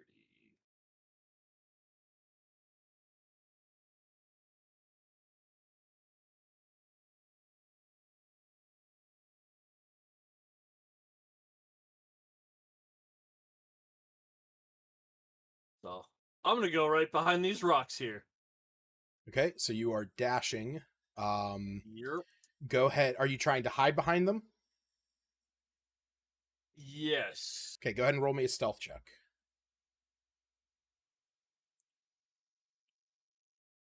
Disadvantage because he was dashing. That was only in the case that he was literally running up in front of guards. Disadvantage because it's Aaron. That's fine. They did not spot you. As you were, I mean, if you want to keep rolling and getting lower, be my guest. Groff. You just watched Woo run up behind a boulder. Woo, Put the woo. moron. I'm gonna switch to being able to move my character. 5, 10, 15. You gotta be assigned to your character in order to move them. I wanna climb this tree. Okay. If I dash, my movement speed is 80 on the first round. First round. Okay. If I climb the tree. 40 feet gets me here. 40 feet gets you there. You don't have a climbing speed, so you because you don't have a climbing speed. So it just costs you extra movement to climb up the tree. And you are also going to have to make Who is moving me? Stop. Okay. Bottom line, don't fucking move anyone else's token. I don't care if you move your character as long as you put him right back where you are. Don't touch anyone else's token. Looking at you, penis. All right. So, you can definitely climb the tree. It's difficult terrain, and you have to roll an athletics check. I'm good at that. Okay. I used to be good at that. Okay. So, you attempt to start climbing this tree. You get a few feet off the ground as you grab an icy branch that snaps under your weight, and you fall back to the ground with an audible or puff if it didn't carry over the mic. Can I do a stealth check to see if I can silently? Absolutely fall? not. Smith, it's your turn.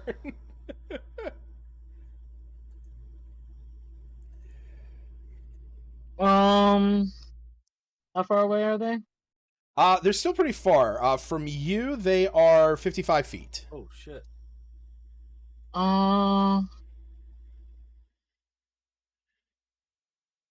Wait just a second. Let me think here.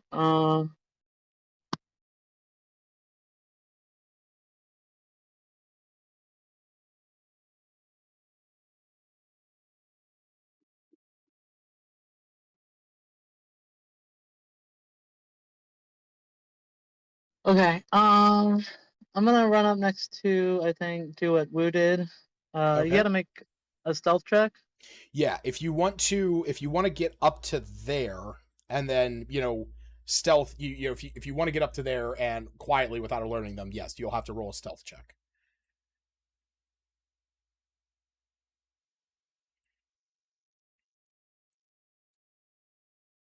And that's dashing too, right?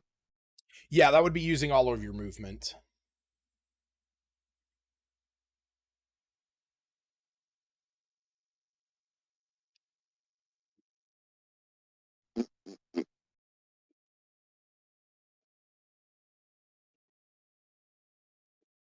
Where's our leader? The one. Art. Will you put Nia Part Geary two? back?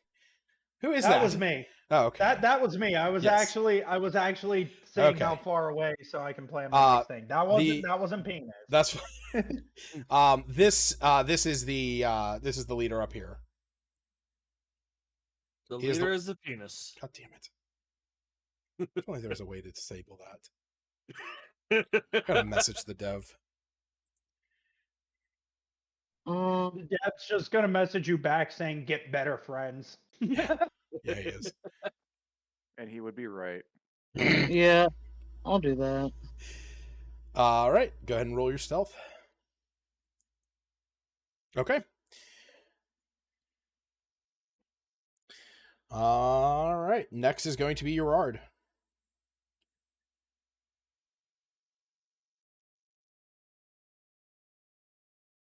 So we're all in agreement that they're evil and we should kill them all. I mean, that's at least what Groff has assumed. Well, following in Groff's footsteps, I'm going to use Eldritch Blast on this one. That's why I was checking to see if it's considered 120 feet away. Because you said it's kind of, I can see the outline, but I can't really truly see color. Yeah, so basically, actually for you, yes. So do you have your lantern lit? Yes. Okay. So yeah. I don't have night vision. Right. So you can there is still at least enough light that you can see shadowy figures in the distance. Well, do you want me to roll with disadvantage then, or does it matter? Yes, you are, because you're rolling at range with them in cover. I mean, with them in dark, beyond your range. No, that's okay. That's a 9 to hit. I'm not even going to attempt the second roll because I know that 9's there. Yeah. Yeah.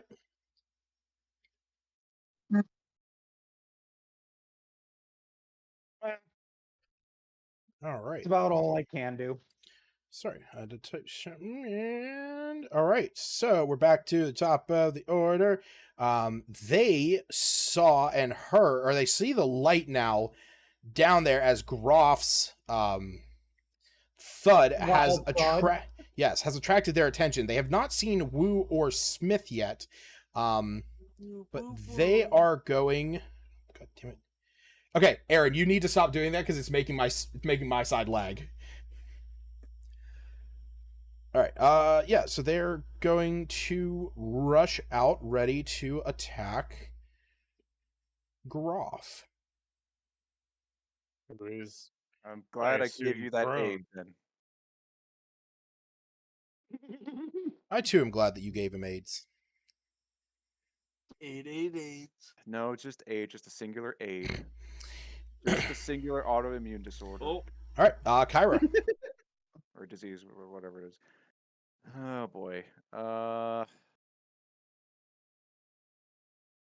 Hmm. Hmm.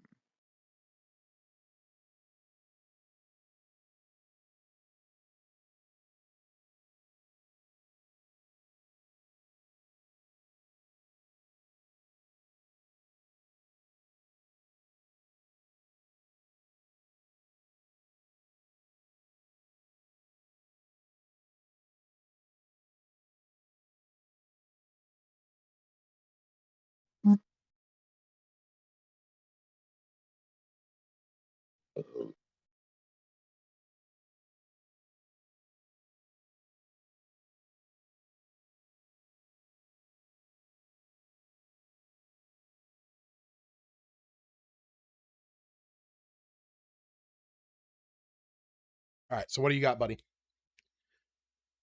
Sorry, my mom called. I had to answer that.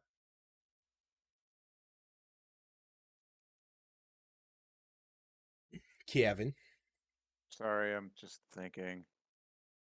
I'm constantly doing cost benefit analysis of what I Yeah. can do, and it's still Come just analysis process, I guess. I will cast Vicious Mockery on 03. Okay. What do I have to Well, you roll? better leave him alone. Wisdom save. Yes, 13. He fails. Woo! How much damage? Okay. 2 psychic damage, and his next attack has disadvantage. All right. Yeah, next attack roll. All right, so All that's right. my action. Woo. Oh, sorry. Are you using a bonus action for anything? Yes, I will give a dive bardic inspiration to Groff Okay. with another sick loot riff. Use your imagination. All right. Woo. Wu's gonna go up behind O2 and Okay. attack him. All right.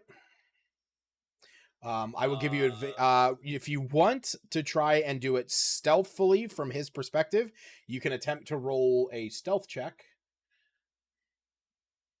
And if you succeed, you get advantage. If you don't, you just make the attack as normal.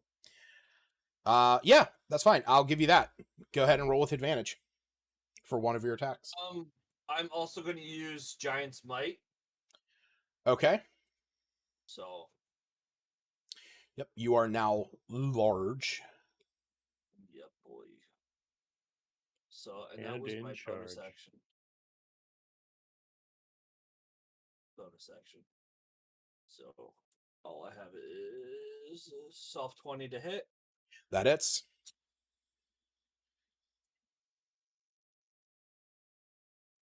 On my D6.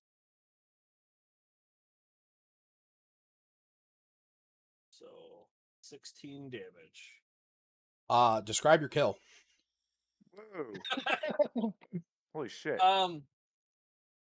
So I Barge and charge. yeah. I finally killed something before Smith. Damn it! Fuck. Wu's like, check this out. Fucking goes Hulk mode. Straight up, one sword. Yeah, just so Go. he does his kill that he normally does with 2 swords. Yeah. But with 1 sword instead. Okay.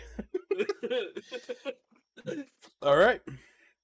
Kind of like twirls it around in his hand and just dabs him. All right. So this one that is standing over here. Yeah, that does not benefit him in any capacity. Just witnessed its friend get decapitated by a giant man. No, just a large man. It's just a what? Just a large one. Not giant. Okay, Yeah. okay. If you're playing as a gnome and you use Giant's Might, would you just become normal height? You'd be medium, yeah. Or unless it specifically says makes it large. Wait, what is this? If you were a gnome and you did this. Oh yeah, you only just become large. Yeah. It still works. All right. So this one that is over here, you see him begin to cast a spell as a floating sword appears next to you, Woo, in midair. He used the best spell ever. Spiritual weapon. And he gets to attack you. I believe that misses. I don't know what you rolled, so I can't. Oh shit, is it compare not with showing? mine. Jesus Christ. Still have that on there. My bad. I rolled a 15. I believe you have a 16 AC. I have a 15, but I will use my reaction Well, to add okay, yeah. 2 to my AC. Okay. So you So are I'm at at 17. a 17. Okie dokie. He is just going to step out and like, oh, John! All right. So one back here. Actually, those two are both going to chuck some javelins at Wu. That is a hit. And you said it's a 17 for this round, or is it just a 17 for that one attack? For that attack, defensive duelist. Yeah, for that attack, yeah. Okay, so those are both going to hit. So you are going to take 17 points of damage. Fuck. As they both chuck some javelins. Groff, it is your turn. You are picking yourself up off the ground as 2 orcs are coming over to beat the shit out of you. You have a dive bardic inspiration. Just keep that in mind. Remind me again what that It allows you to add a d6. Attack rolls, ability checks, and saving throws. Hello, lads. Don't suppose you came to help me up? No. As they brandish their weapons, raising them high into the air. I am going to try and run past them. Okay. Which is going to suck. 30 feet would be there. So go ahead with those attacks. Oh, yeah. 03 has a disadvantage on that one. That is attack. true. That misses. And that one definitely hits. You are hit for 12 points of damage as you are running away. Alright, that's not too bad. Okay. And then I still have my action and everything, right? Yeah. Yeah. All right. Well, I was going to try and figure out which one of them. Actually, yeah. Which one of? I still want to know which one of them was the like the commander. This one up here. Okay. The one on the rock. The one on the Way rock. north. Okay. Okay. Cool. All right. So after I deal with these guys, that'll be my target. I'm going to start with 03. Okay. So we'll go ahead and try and attack him. That misses. Okay. Does my other thing work? What's that? That's target first. I'll be right back. I'm gonna go check on my turkey. Yep. Okay, my dread ambusher. Seeing if I if I had to I forgot if I had to hit it Yeah, first. if Or if I could no, yeah, if you take the attack action, you can make an additional attack. All right, so, Yes, that does hit. all right, and that will be 6 plus. I forget what the Yeah, it's an extra D8. D8.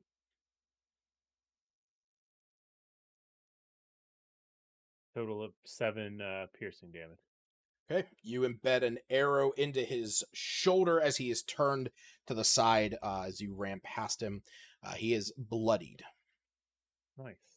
Smith, no one has spotted you yet, except for maybe these orcs, but they haven't had the chance to alert anyone. Let's see here. Also, why do you have a light source? There we go. That was weird. So these are orcs, and what are these female-looking ones? Those are the commoners. Those are the ones that have been dragged out of the caravan. Okay. You can see they're just, bundled up humanoids that their clothing has been scratched and torn and ripped. We're gonna pick up Can chicks, I- guys. Make it to any of them? Yeah. Or let me see here. Yeah, you could move over to them if you wanted, or you could move up to that one that is wielding a staff. Where is he again? Right next to one of the commoners. Right R1? Okay. Let's go for him. Okay. Rage and attack. And reckless attack, I think. Okay. Or can I do it stealthily? What's or no? Being that you're running up to him like right in his face, you would not be able to get stealth. The only reason I gave Aaron that was because that orc had his back turned on Aaron. Gotcha. Okay. Yeah, we're reckless attack. Okay.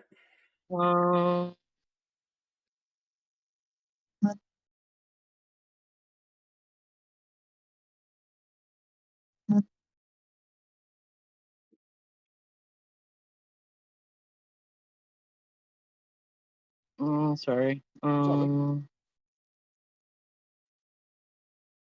There we go.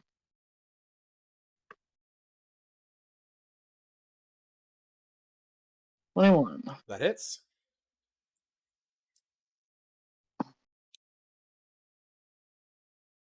That's a D12 Easily plus. 5 damage.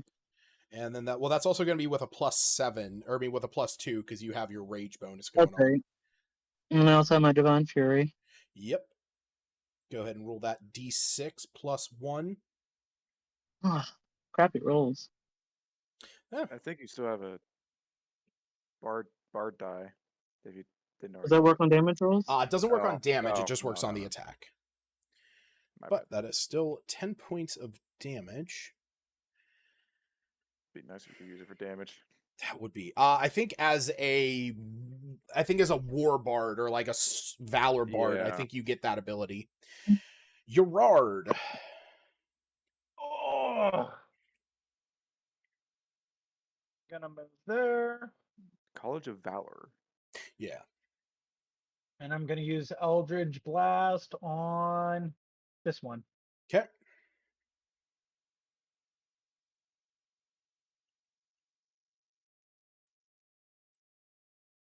Did I get skipped? Or is it just really No, long? it's just really long. Okay. That hits. 23 to hit. Okay, go ahead and roll the damage. 10. 10 whole damage. Dead as a door now. Literally, I just imagine Neoguri pulling out his gun, firing the blast, and it just goes straight through the orc, and that's about it. Nice. All right.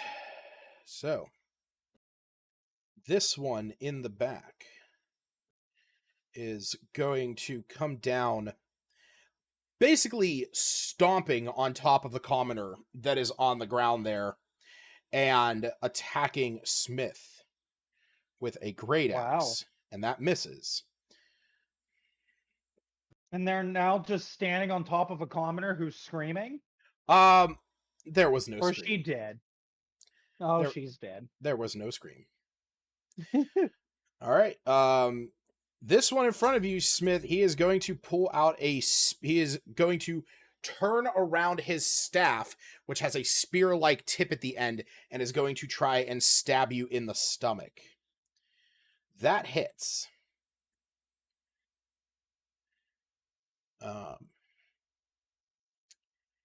And that is going to deal 14 points of damage, but that's going to be bounded down to 7 because of your rage. And actually... Oh, yeah, that's already included. Okay, I was about to say, that's... Yeah. All right. And you know what? Oh, no, Smith! Quick! Oh, heck. You stabbed him so hard he died. He's gonna run away. He's gonna run away before he gets back here. Oh no, I'm sorry, Smith. You missed your opportunity. You got an opportunity. Damn it.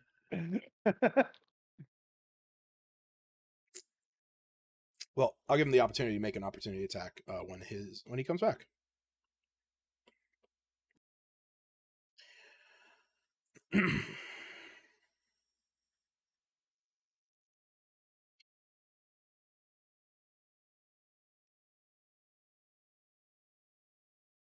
All right.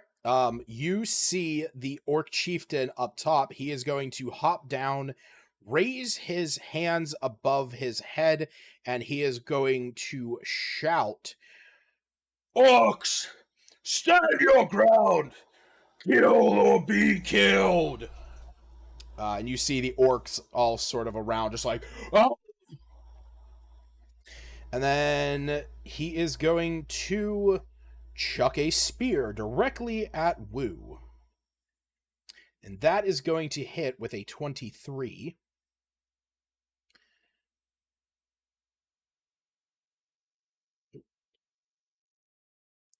And deal 8 points of damage. I give him inspiration, do more. Yeah. Smith normally joins sooner than this. Woo, you seem a little bloody.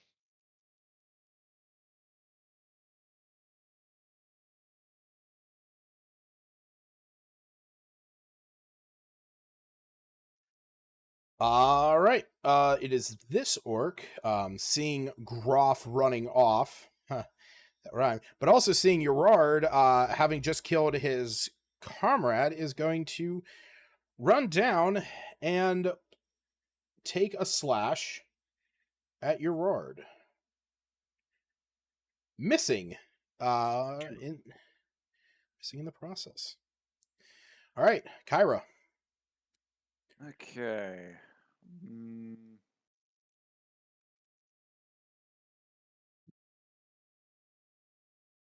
I'm going to cast good old Vicious Mockery at 04, the one who tried to strike Yarad.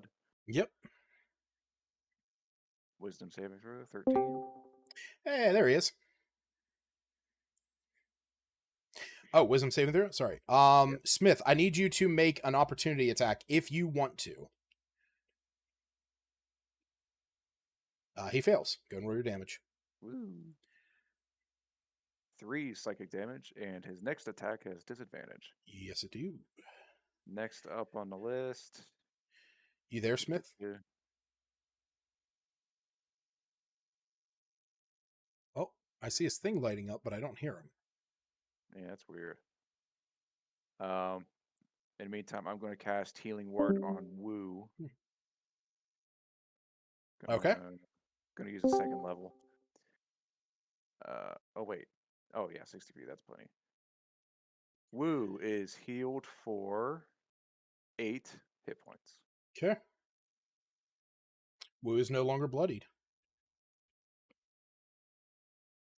All right. Wu, it is your turn. Oh my god, where the fuck is Aaron? Oh, You have to go I check got on to his check my turkey. He's basting his turkey, if you know what I mean. Oh, Oh no. Are you there, Smith? I'm here, yes. Okay, My internet died, but I'm back. Okay. Did you want to do an opportunity attack against R1, who ran away from you after stabbing you in the kidneys with a spear? I took damage. How much damage did I take? You only took 7 points of damage, so you're down to 33 out of 42. Okay, but he's running away. Yes. The guy that I attacked already? The guy that you attacked, yes. Is he bloodied? He is my not attack bloody. Okay. Exactly. But yeah, you just get an opportunity attack if you want to take it. Yeah, I'll take it. Okay.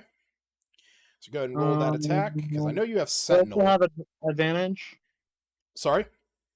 Do I still have advantage from reckless attack? I believe Reckless only counts for the attack, or am I completely... it is for the first attack on your turn, yes. So unfortunately, you do not.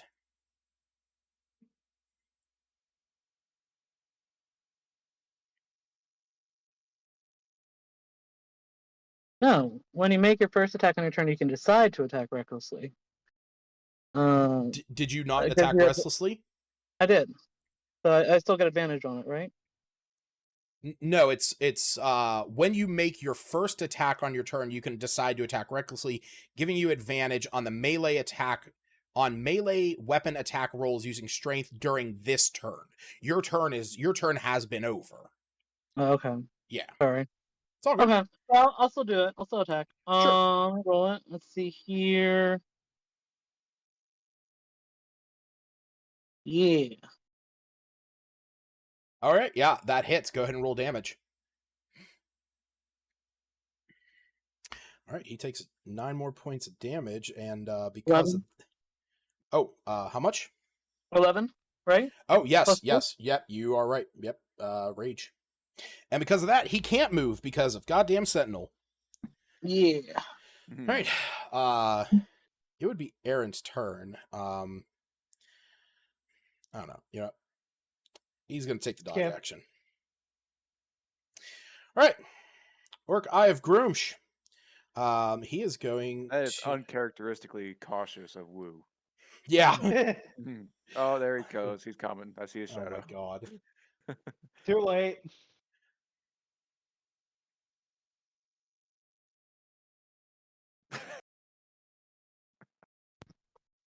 Hey, buddy, it's your turn. Hey, And, you just got back in time to take the dodge action. Next turn. what? Do your turn. I was just joking.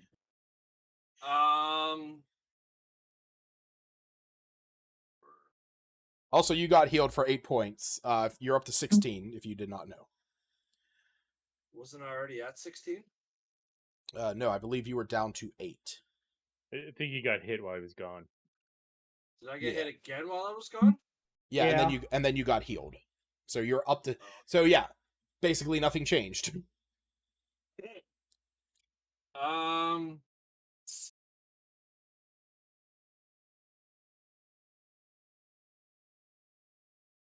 Let's move 10 feet. Attack this first dude here. Yep. Has Smith killed anybody yet? Smith Not yet. Smith has not yet. So far, good. it's just been me and you. Okay. Main hand. That misses. Offhand. That hits.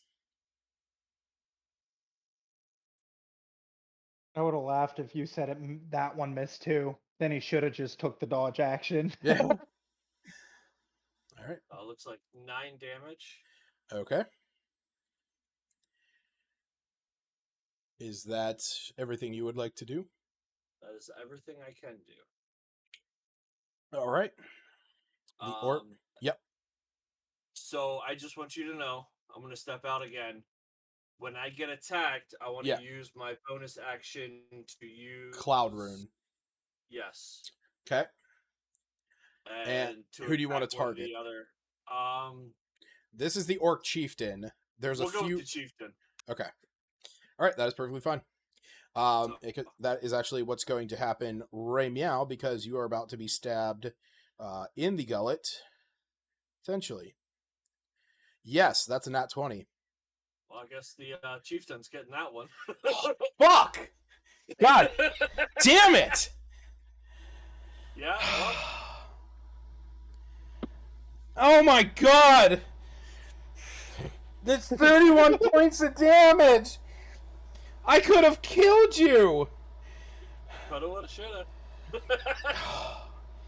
You little piss cock.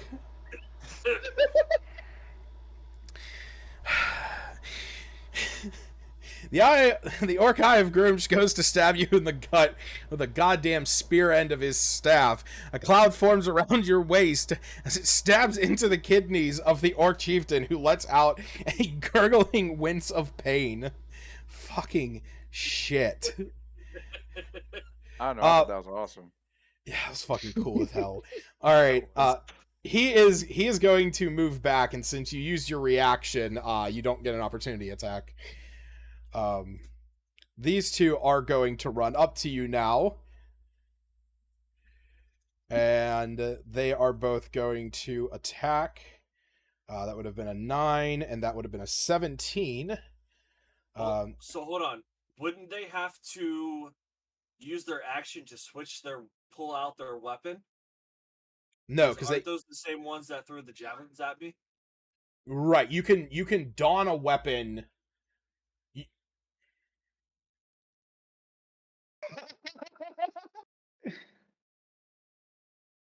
Sorry, what was that? It's all good. So basically, for them, like, yeah, they didn't have anything in their hand. They can pick it up and go to attack. So you're going to take 8 points of damage for that. All right. That's both of them. Groff. All right. I'm going to attack C1. Okay. 17 to hit. That hits. Fine.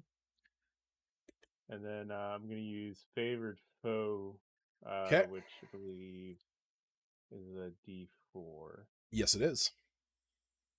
So that's a total of 12 for the first attack. Okay. And then using my other feature. Dread Ambusher. Thank you. I forgot it. That's a nat 20. Fuck. Nat 20! And this is the one that has the extra D8. And it has an extra D8. All right. So remind me again how you do nat 20s. So it is that go ahead and roll, because you're going to get 2d8 plus 3 anyway. Because that's going to be your 1d8 for the normal. That's going to be your 2d8 for the Dread Ambusher. So go ahead and roll another d8.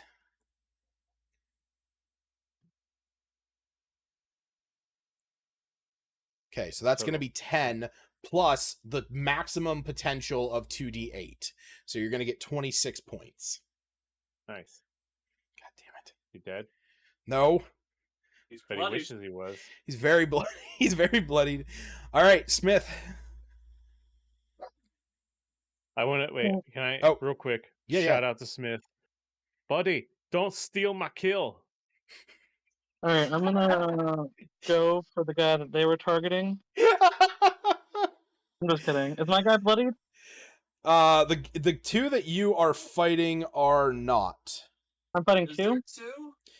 Yeah, there's two. There's an orc that is next to you that is standing on top of one of the commoners. And then there is the one that you stopped from moving. How is he standing on top? Kind of hidden by the commoner. He's on top of a commoner.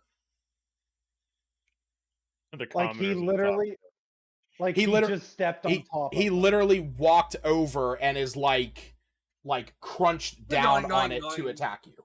Just attack the commoner. It's fine. It's technically difficult. It's technically difficult terrain for him. So it's like failed deck saves or like disadvantage on deck saves and stuff like that. But standing on top of a person is difficult terrain? It is. If you're moving through a pile of dead bodies, it's difficult terrain. I love that roll. I'm going to attack the guy. R1's bloodied, right? No, neither one of the two that you're fighting is bloodied. Okay. Do the other guys? Never mind. I'm gonna go for R1 again. Okay. Just make it easier so you can see that one. I wanna be the very best. No one ever was. It's my real endorsed. That misses, unfortunately. Okay. All right, Gerard.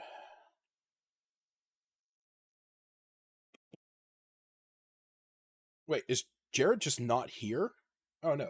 No, I'm here. Oh. My camera shut off because it said Yeah. Discord was disconnecting, and I'm just like, okay, fine. Yeah.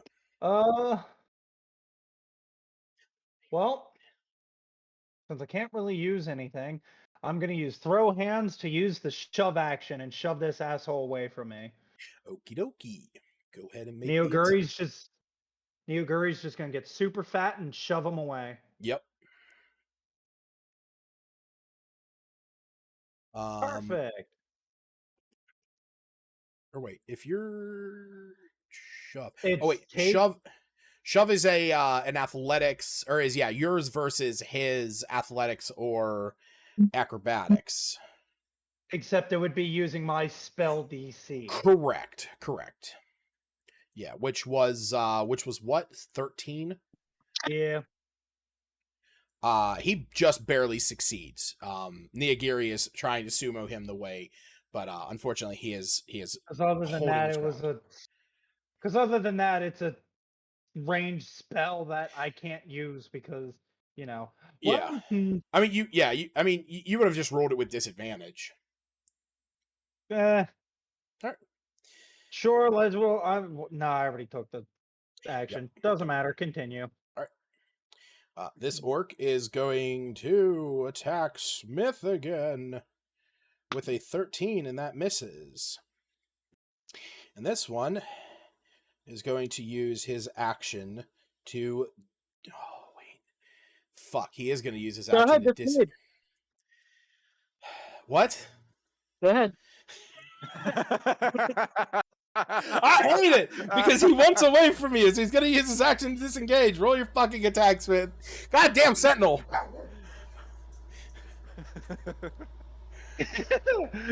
Carry on. You could just feel the shit-eating grin on. God damn it! When he said that.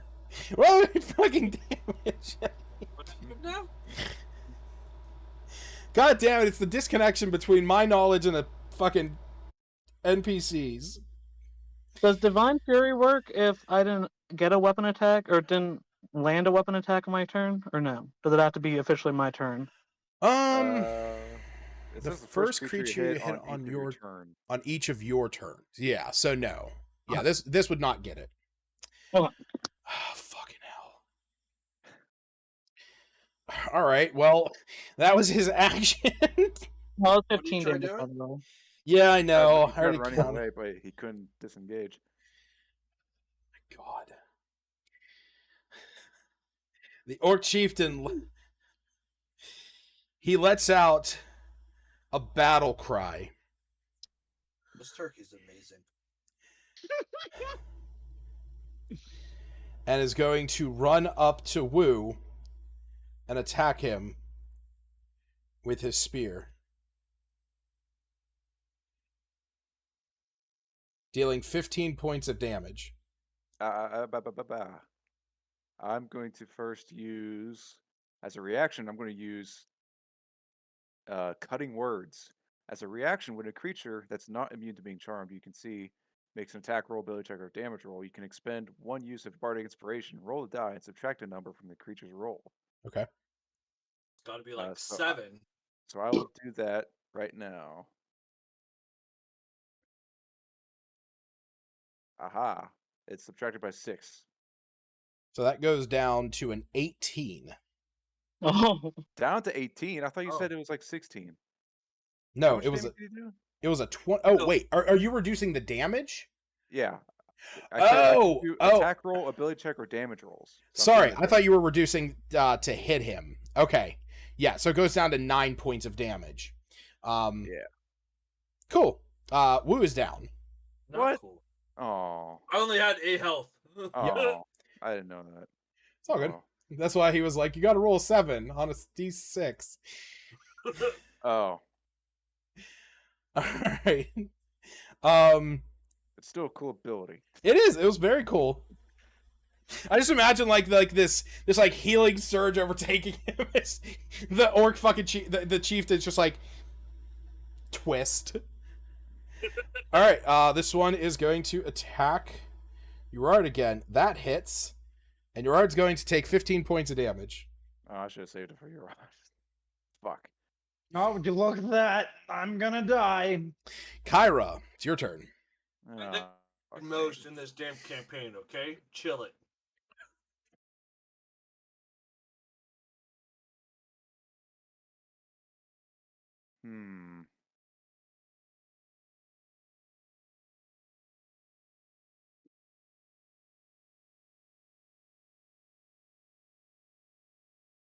Ooh.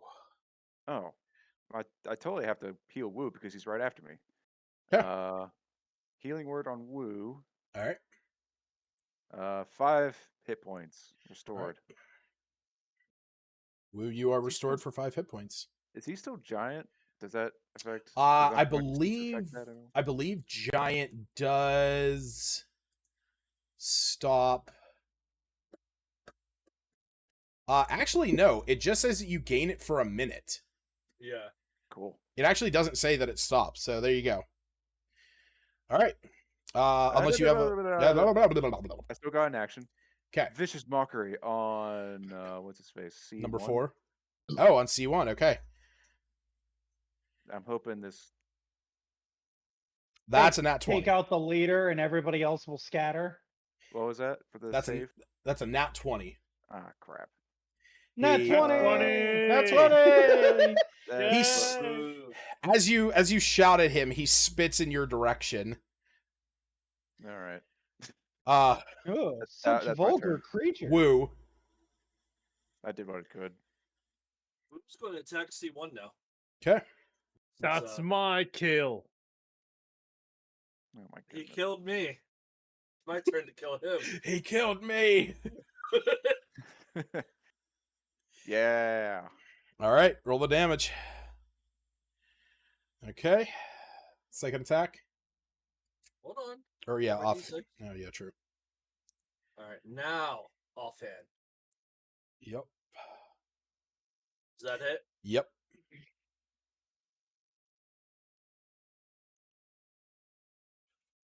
So that's 18 points of damage. Uh-huh. He is not dead. Yes. All right. The orc that has run up here is going to move around, and oh my god, I completely forgot that he had cast... wait, hold on. Yeah. Action search. You fucking asshole. Yeah. All right. Boo.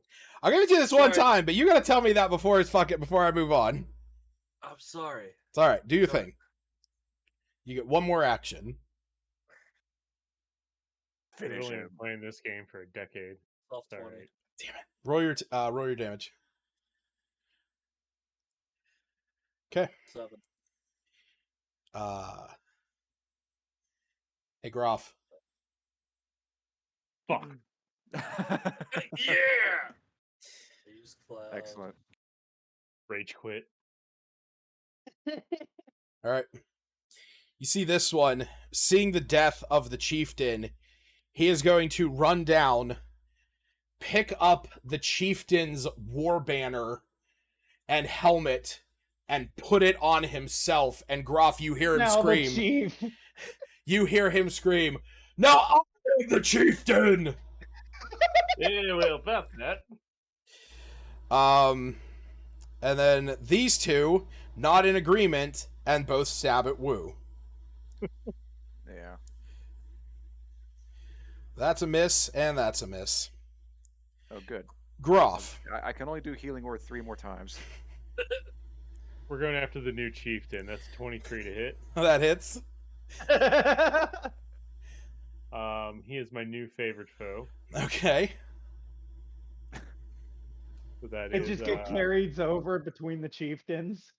No, I have to use it again. Yeah, he does. He does have to reuse it, and he also has to claim it again. Yeah. Well, it is still that is- technically a chieftain. This is All right. not- So that's 10, yeah. Yep. 10 for that one. And And nat 20. That's Nat 20! go ahead and roll your damage. All right. So I just did the normal. Yeah, because There's 2d8 there. because there's 2d8 already. So Yeah. that's gonna be 10, and then you're automatically gonna get 16. 26. Oh, shit. He runs up. He runs up to the chieftain, who just got killed. He picks up his helmet, or he picks up the banner, and he's holding it. He goes to put on the helmet, and before he can put it on, a fucking two arrows land square in the center of his forehead, stopping the helmet from going on. No, you're not the chieftain now. Hey, you stole my kill. Smith, it's your turn.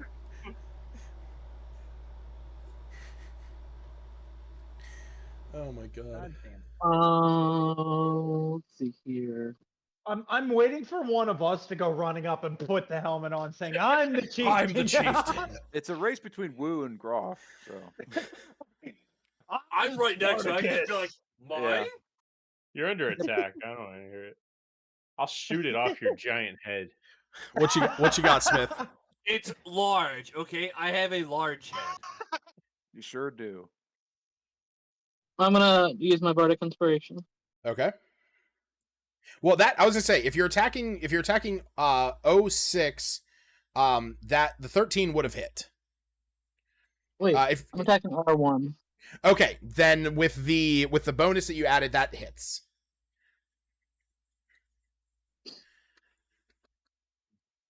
Let's see here. So it's 15 plus 3. Okay. You cleave through him, Yes. carrying over some damage to Nice. 02 or to 06. All right. That's a cleave effect? That is the cleave effect. All right, Gerard. Lucas. Woo! Yeah, buddy. Whose spiritual weapon is this? That is nothing anymore because I never used it, and it was also the one that Groff just fucking sniped. The orc near me needs to make a wisdom saving throw. That's an 18. Well, then he succeeds on the saving throw. What were you casting on him? As my everything breaks. Wait, what were you using on him? Oh, we're using Fey Presence. Yep. Gotcha. I'm only good at a distance. When they're up close, I can't do shit. So All right. I don't have any pets to do anything because they're all dead. All right. That's so bad for you. That's a nat 20 against Smith. Nat 20. Man. That's going to be 20 points divided by 2. So Smith, you get dealt 10 points of damage. Stone's endurance. You son of a bitch. All right. How much do you reduce that by?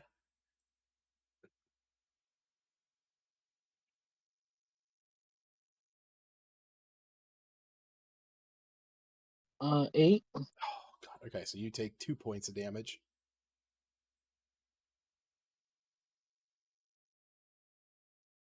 How much do you remember how much I took from the first attack? Was it 6 damage? I have you currently at 31. Okay. All right. The orc in front of Gerard is going to swing once again. Missing. Phew. Oh, actually, wait, no, your AC is 12, so that meets it. Oh. Yeet. Gerard, you get hit for 9 points of damage. Yep, I'm dead again. All right, good night, everyone. You're down. All right. You're not dead. You're down. I'll shoot him. Kyra. Hold up. Oh, Hold up. I need 04 to make a wisdom saving throw. okay. That's a nat 20. All right, never mind. Okay. Kyra. Shit.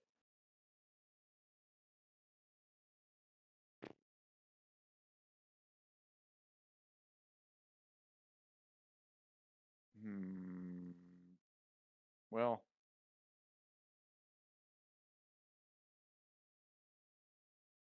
damn it! I want a guy. I want that guy to be farther away from your rod, but just so that he gets a turn, I'm going to cast Healing Word on your rod. Okay.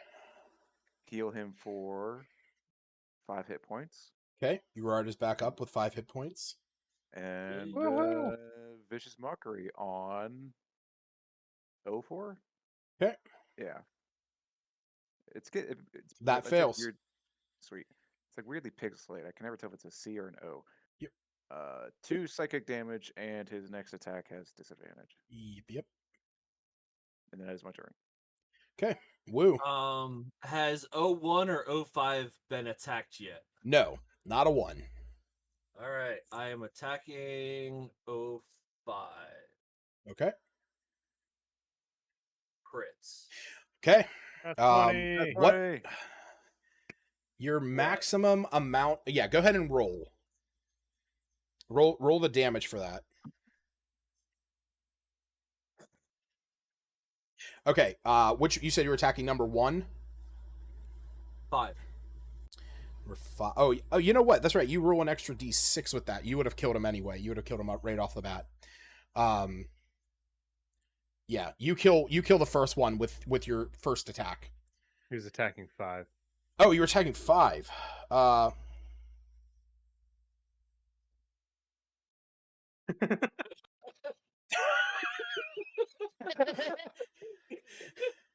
Go ahead. Go ahead with your offhand. I guess that works. I don't have time to go through all I'm their. the chieftain now. Go. All right, that hits. Go ahead. I'm not gonna lie. Giant's Might on a barbarian would fucking stomp. Yeah, it would. Oh my god. I mean, I guess you go fighter barbarian. It's pretty natural anyway. All right, he's gonna return the favor. Fucking hell, Groff. You gonna attack the one? Yeah, I've rolled that one. Are you gonna attack the one that's attacking Woo or the one that's attacking Urard? I'm gonna start with the one attacking Woo because I want to steal his kill. Nice. Smith Jr. over here.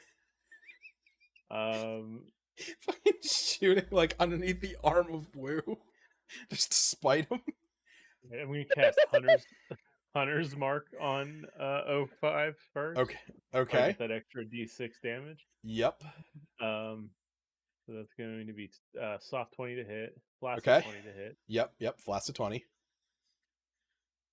8 piercing plus That's already more than enough. 3. All right, cool.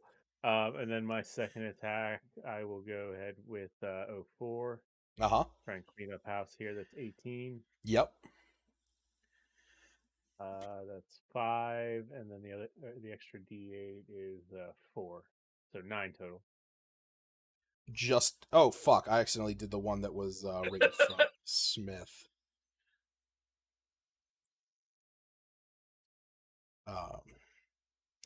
Yeah, that was still enough to kill that one. Cleaning house over here, lads. Smith, I'm lost. it is your turn. There's one more orc left, and he is right in front of you. Is he bloodied? Reckless attack regardless.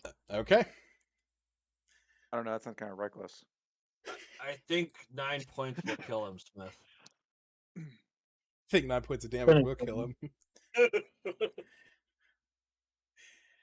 That hits. Smith just has to roll. Oh my god. Oh my god, max fucking damage.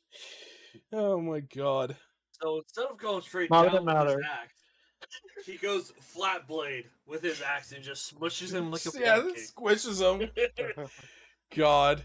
And with that, combat is officially over. Level up. I go pick up the crown. Level up. You I shrink. shoot it up. I shoot it off his head as soon as he ready this action. I shoot it off his head as soon as he puts it on. You know what I'll say? I'll say that you're going to We'll put spoil like that next session. yeah, you're going to put it on, and the moment that you do, it's just like you begin to shrink, and it just like ping right out of your hand as you see Groff just with another arrow knocked. And that's where we'll call it for tonight. We level up. When did you guys last level? It's been long. I know it's been a long time out of game. You guys leveled up when you got down off the mountain. When's the last time I had a companion? Yeah, you guys leveled up at session 5. So since then you made it up Kelvin's Cairn. You found the what's his name? You found the tiefling. You made it back down the mountain. You found the halfling. We should 100% get the experience for avoiding the mob, despite the fact that we didn't fight them. Oh, wrong campaign. I was gonna say I killed an owlbear, but that's the other game. Yeah, I'm in a good mood. You guys can level up to level 4. Level 5. All right. Yeah, level 5. Also, keep in mind, just so you guys are aware, I'm gonna go ahead and We stop don't this get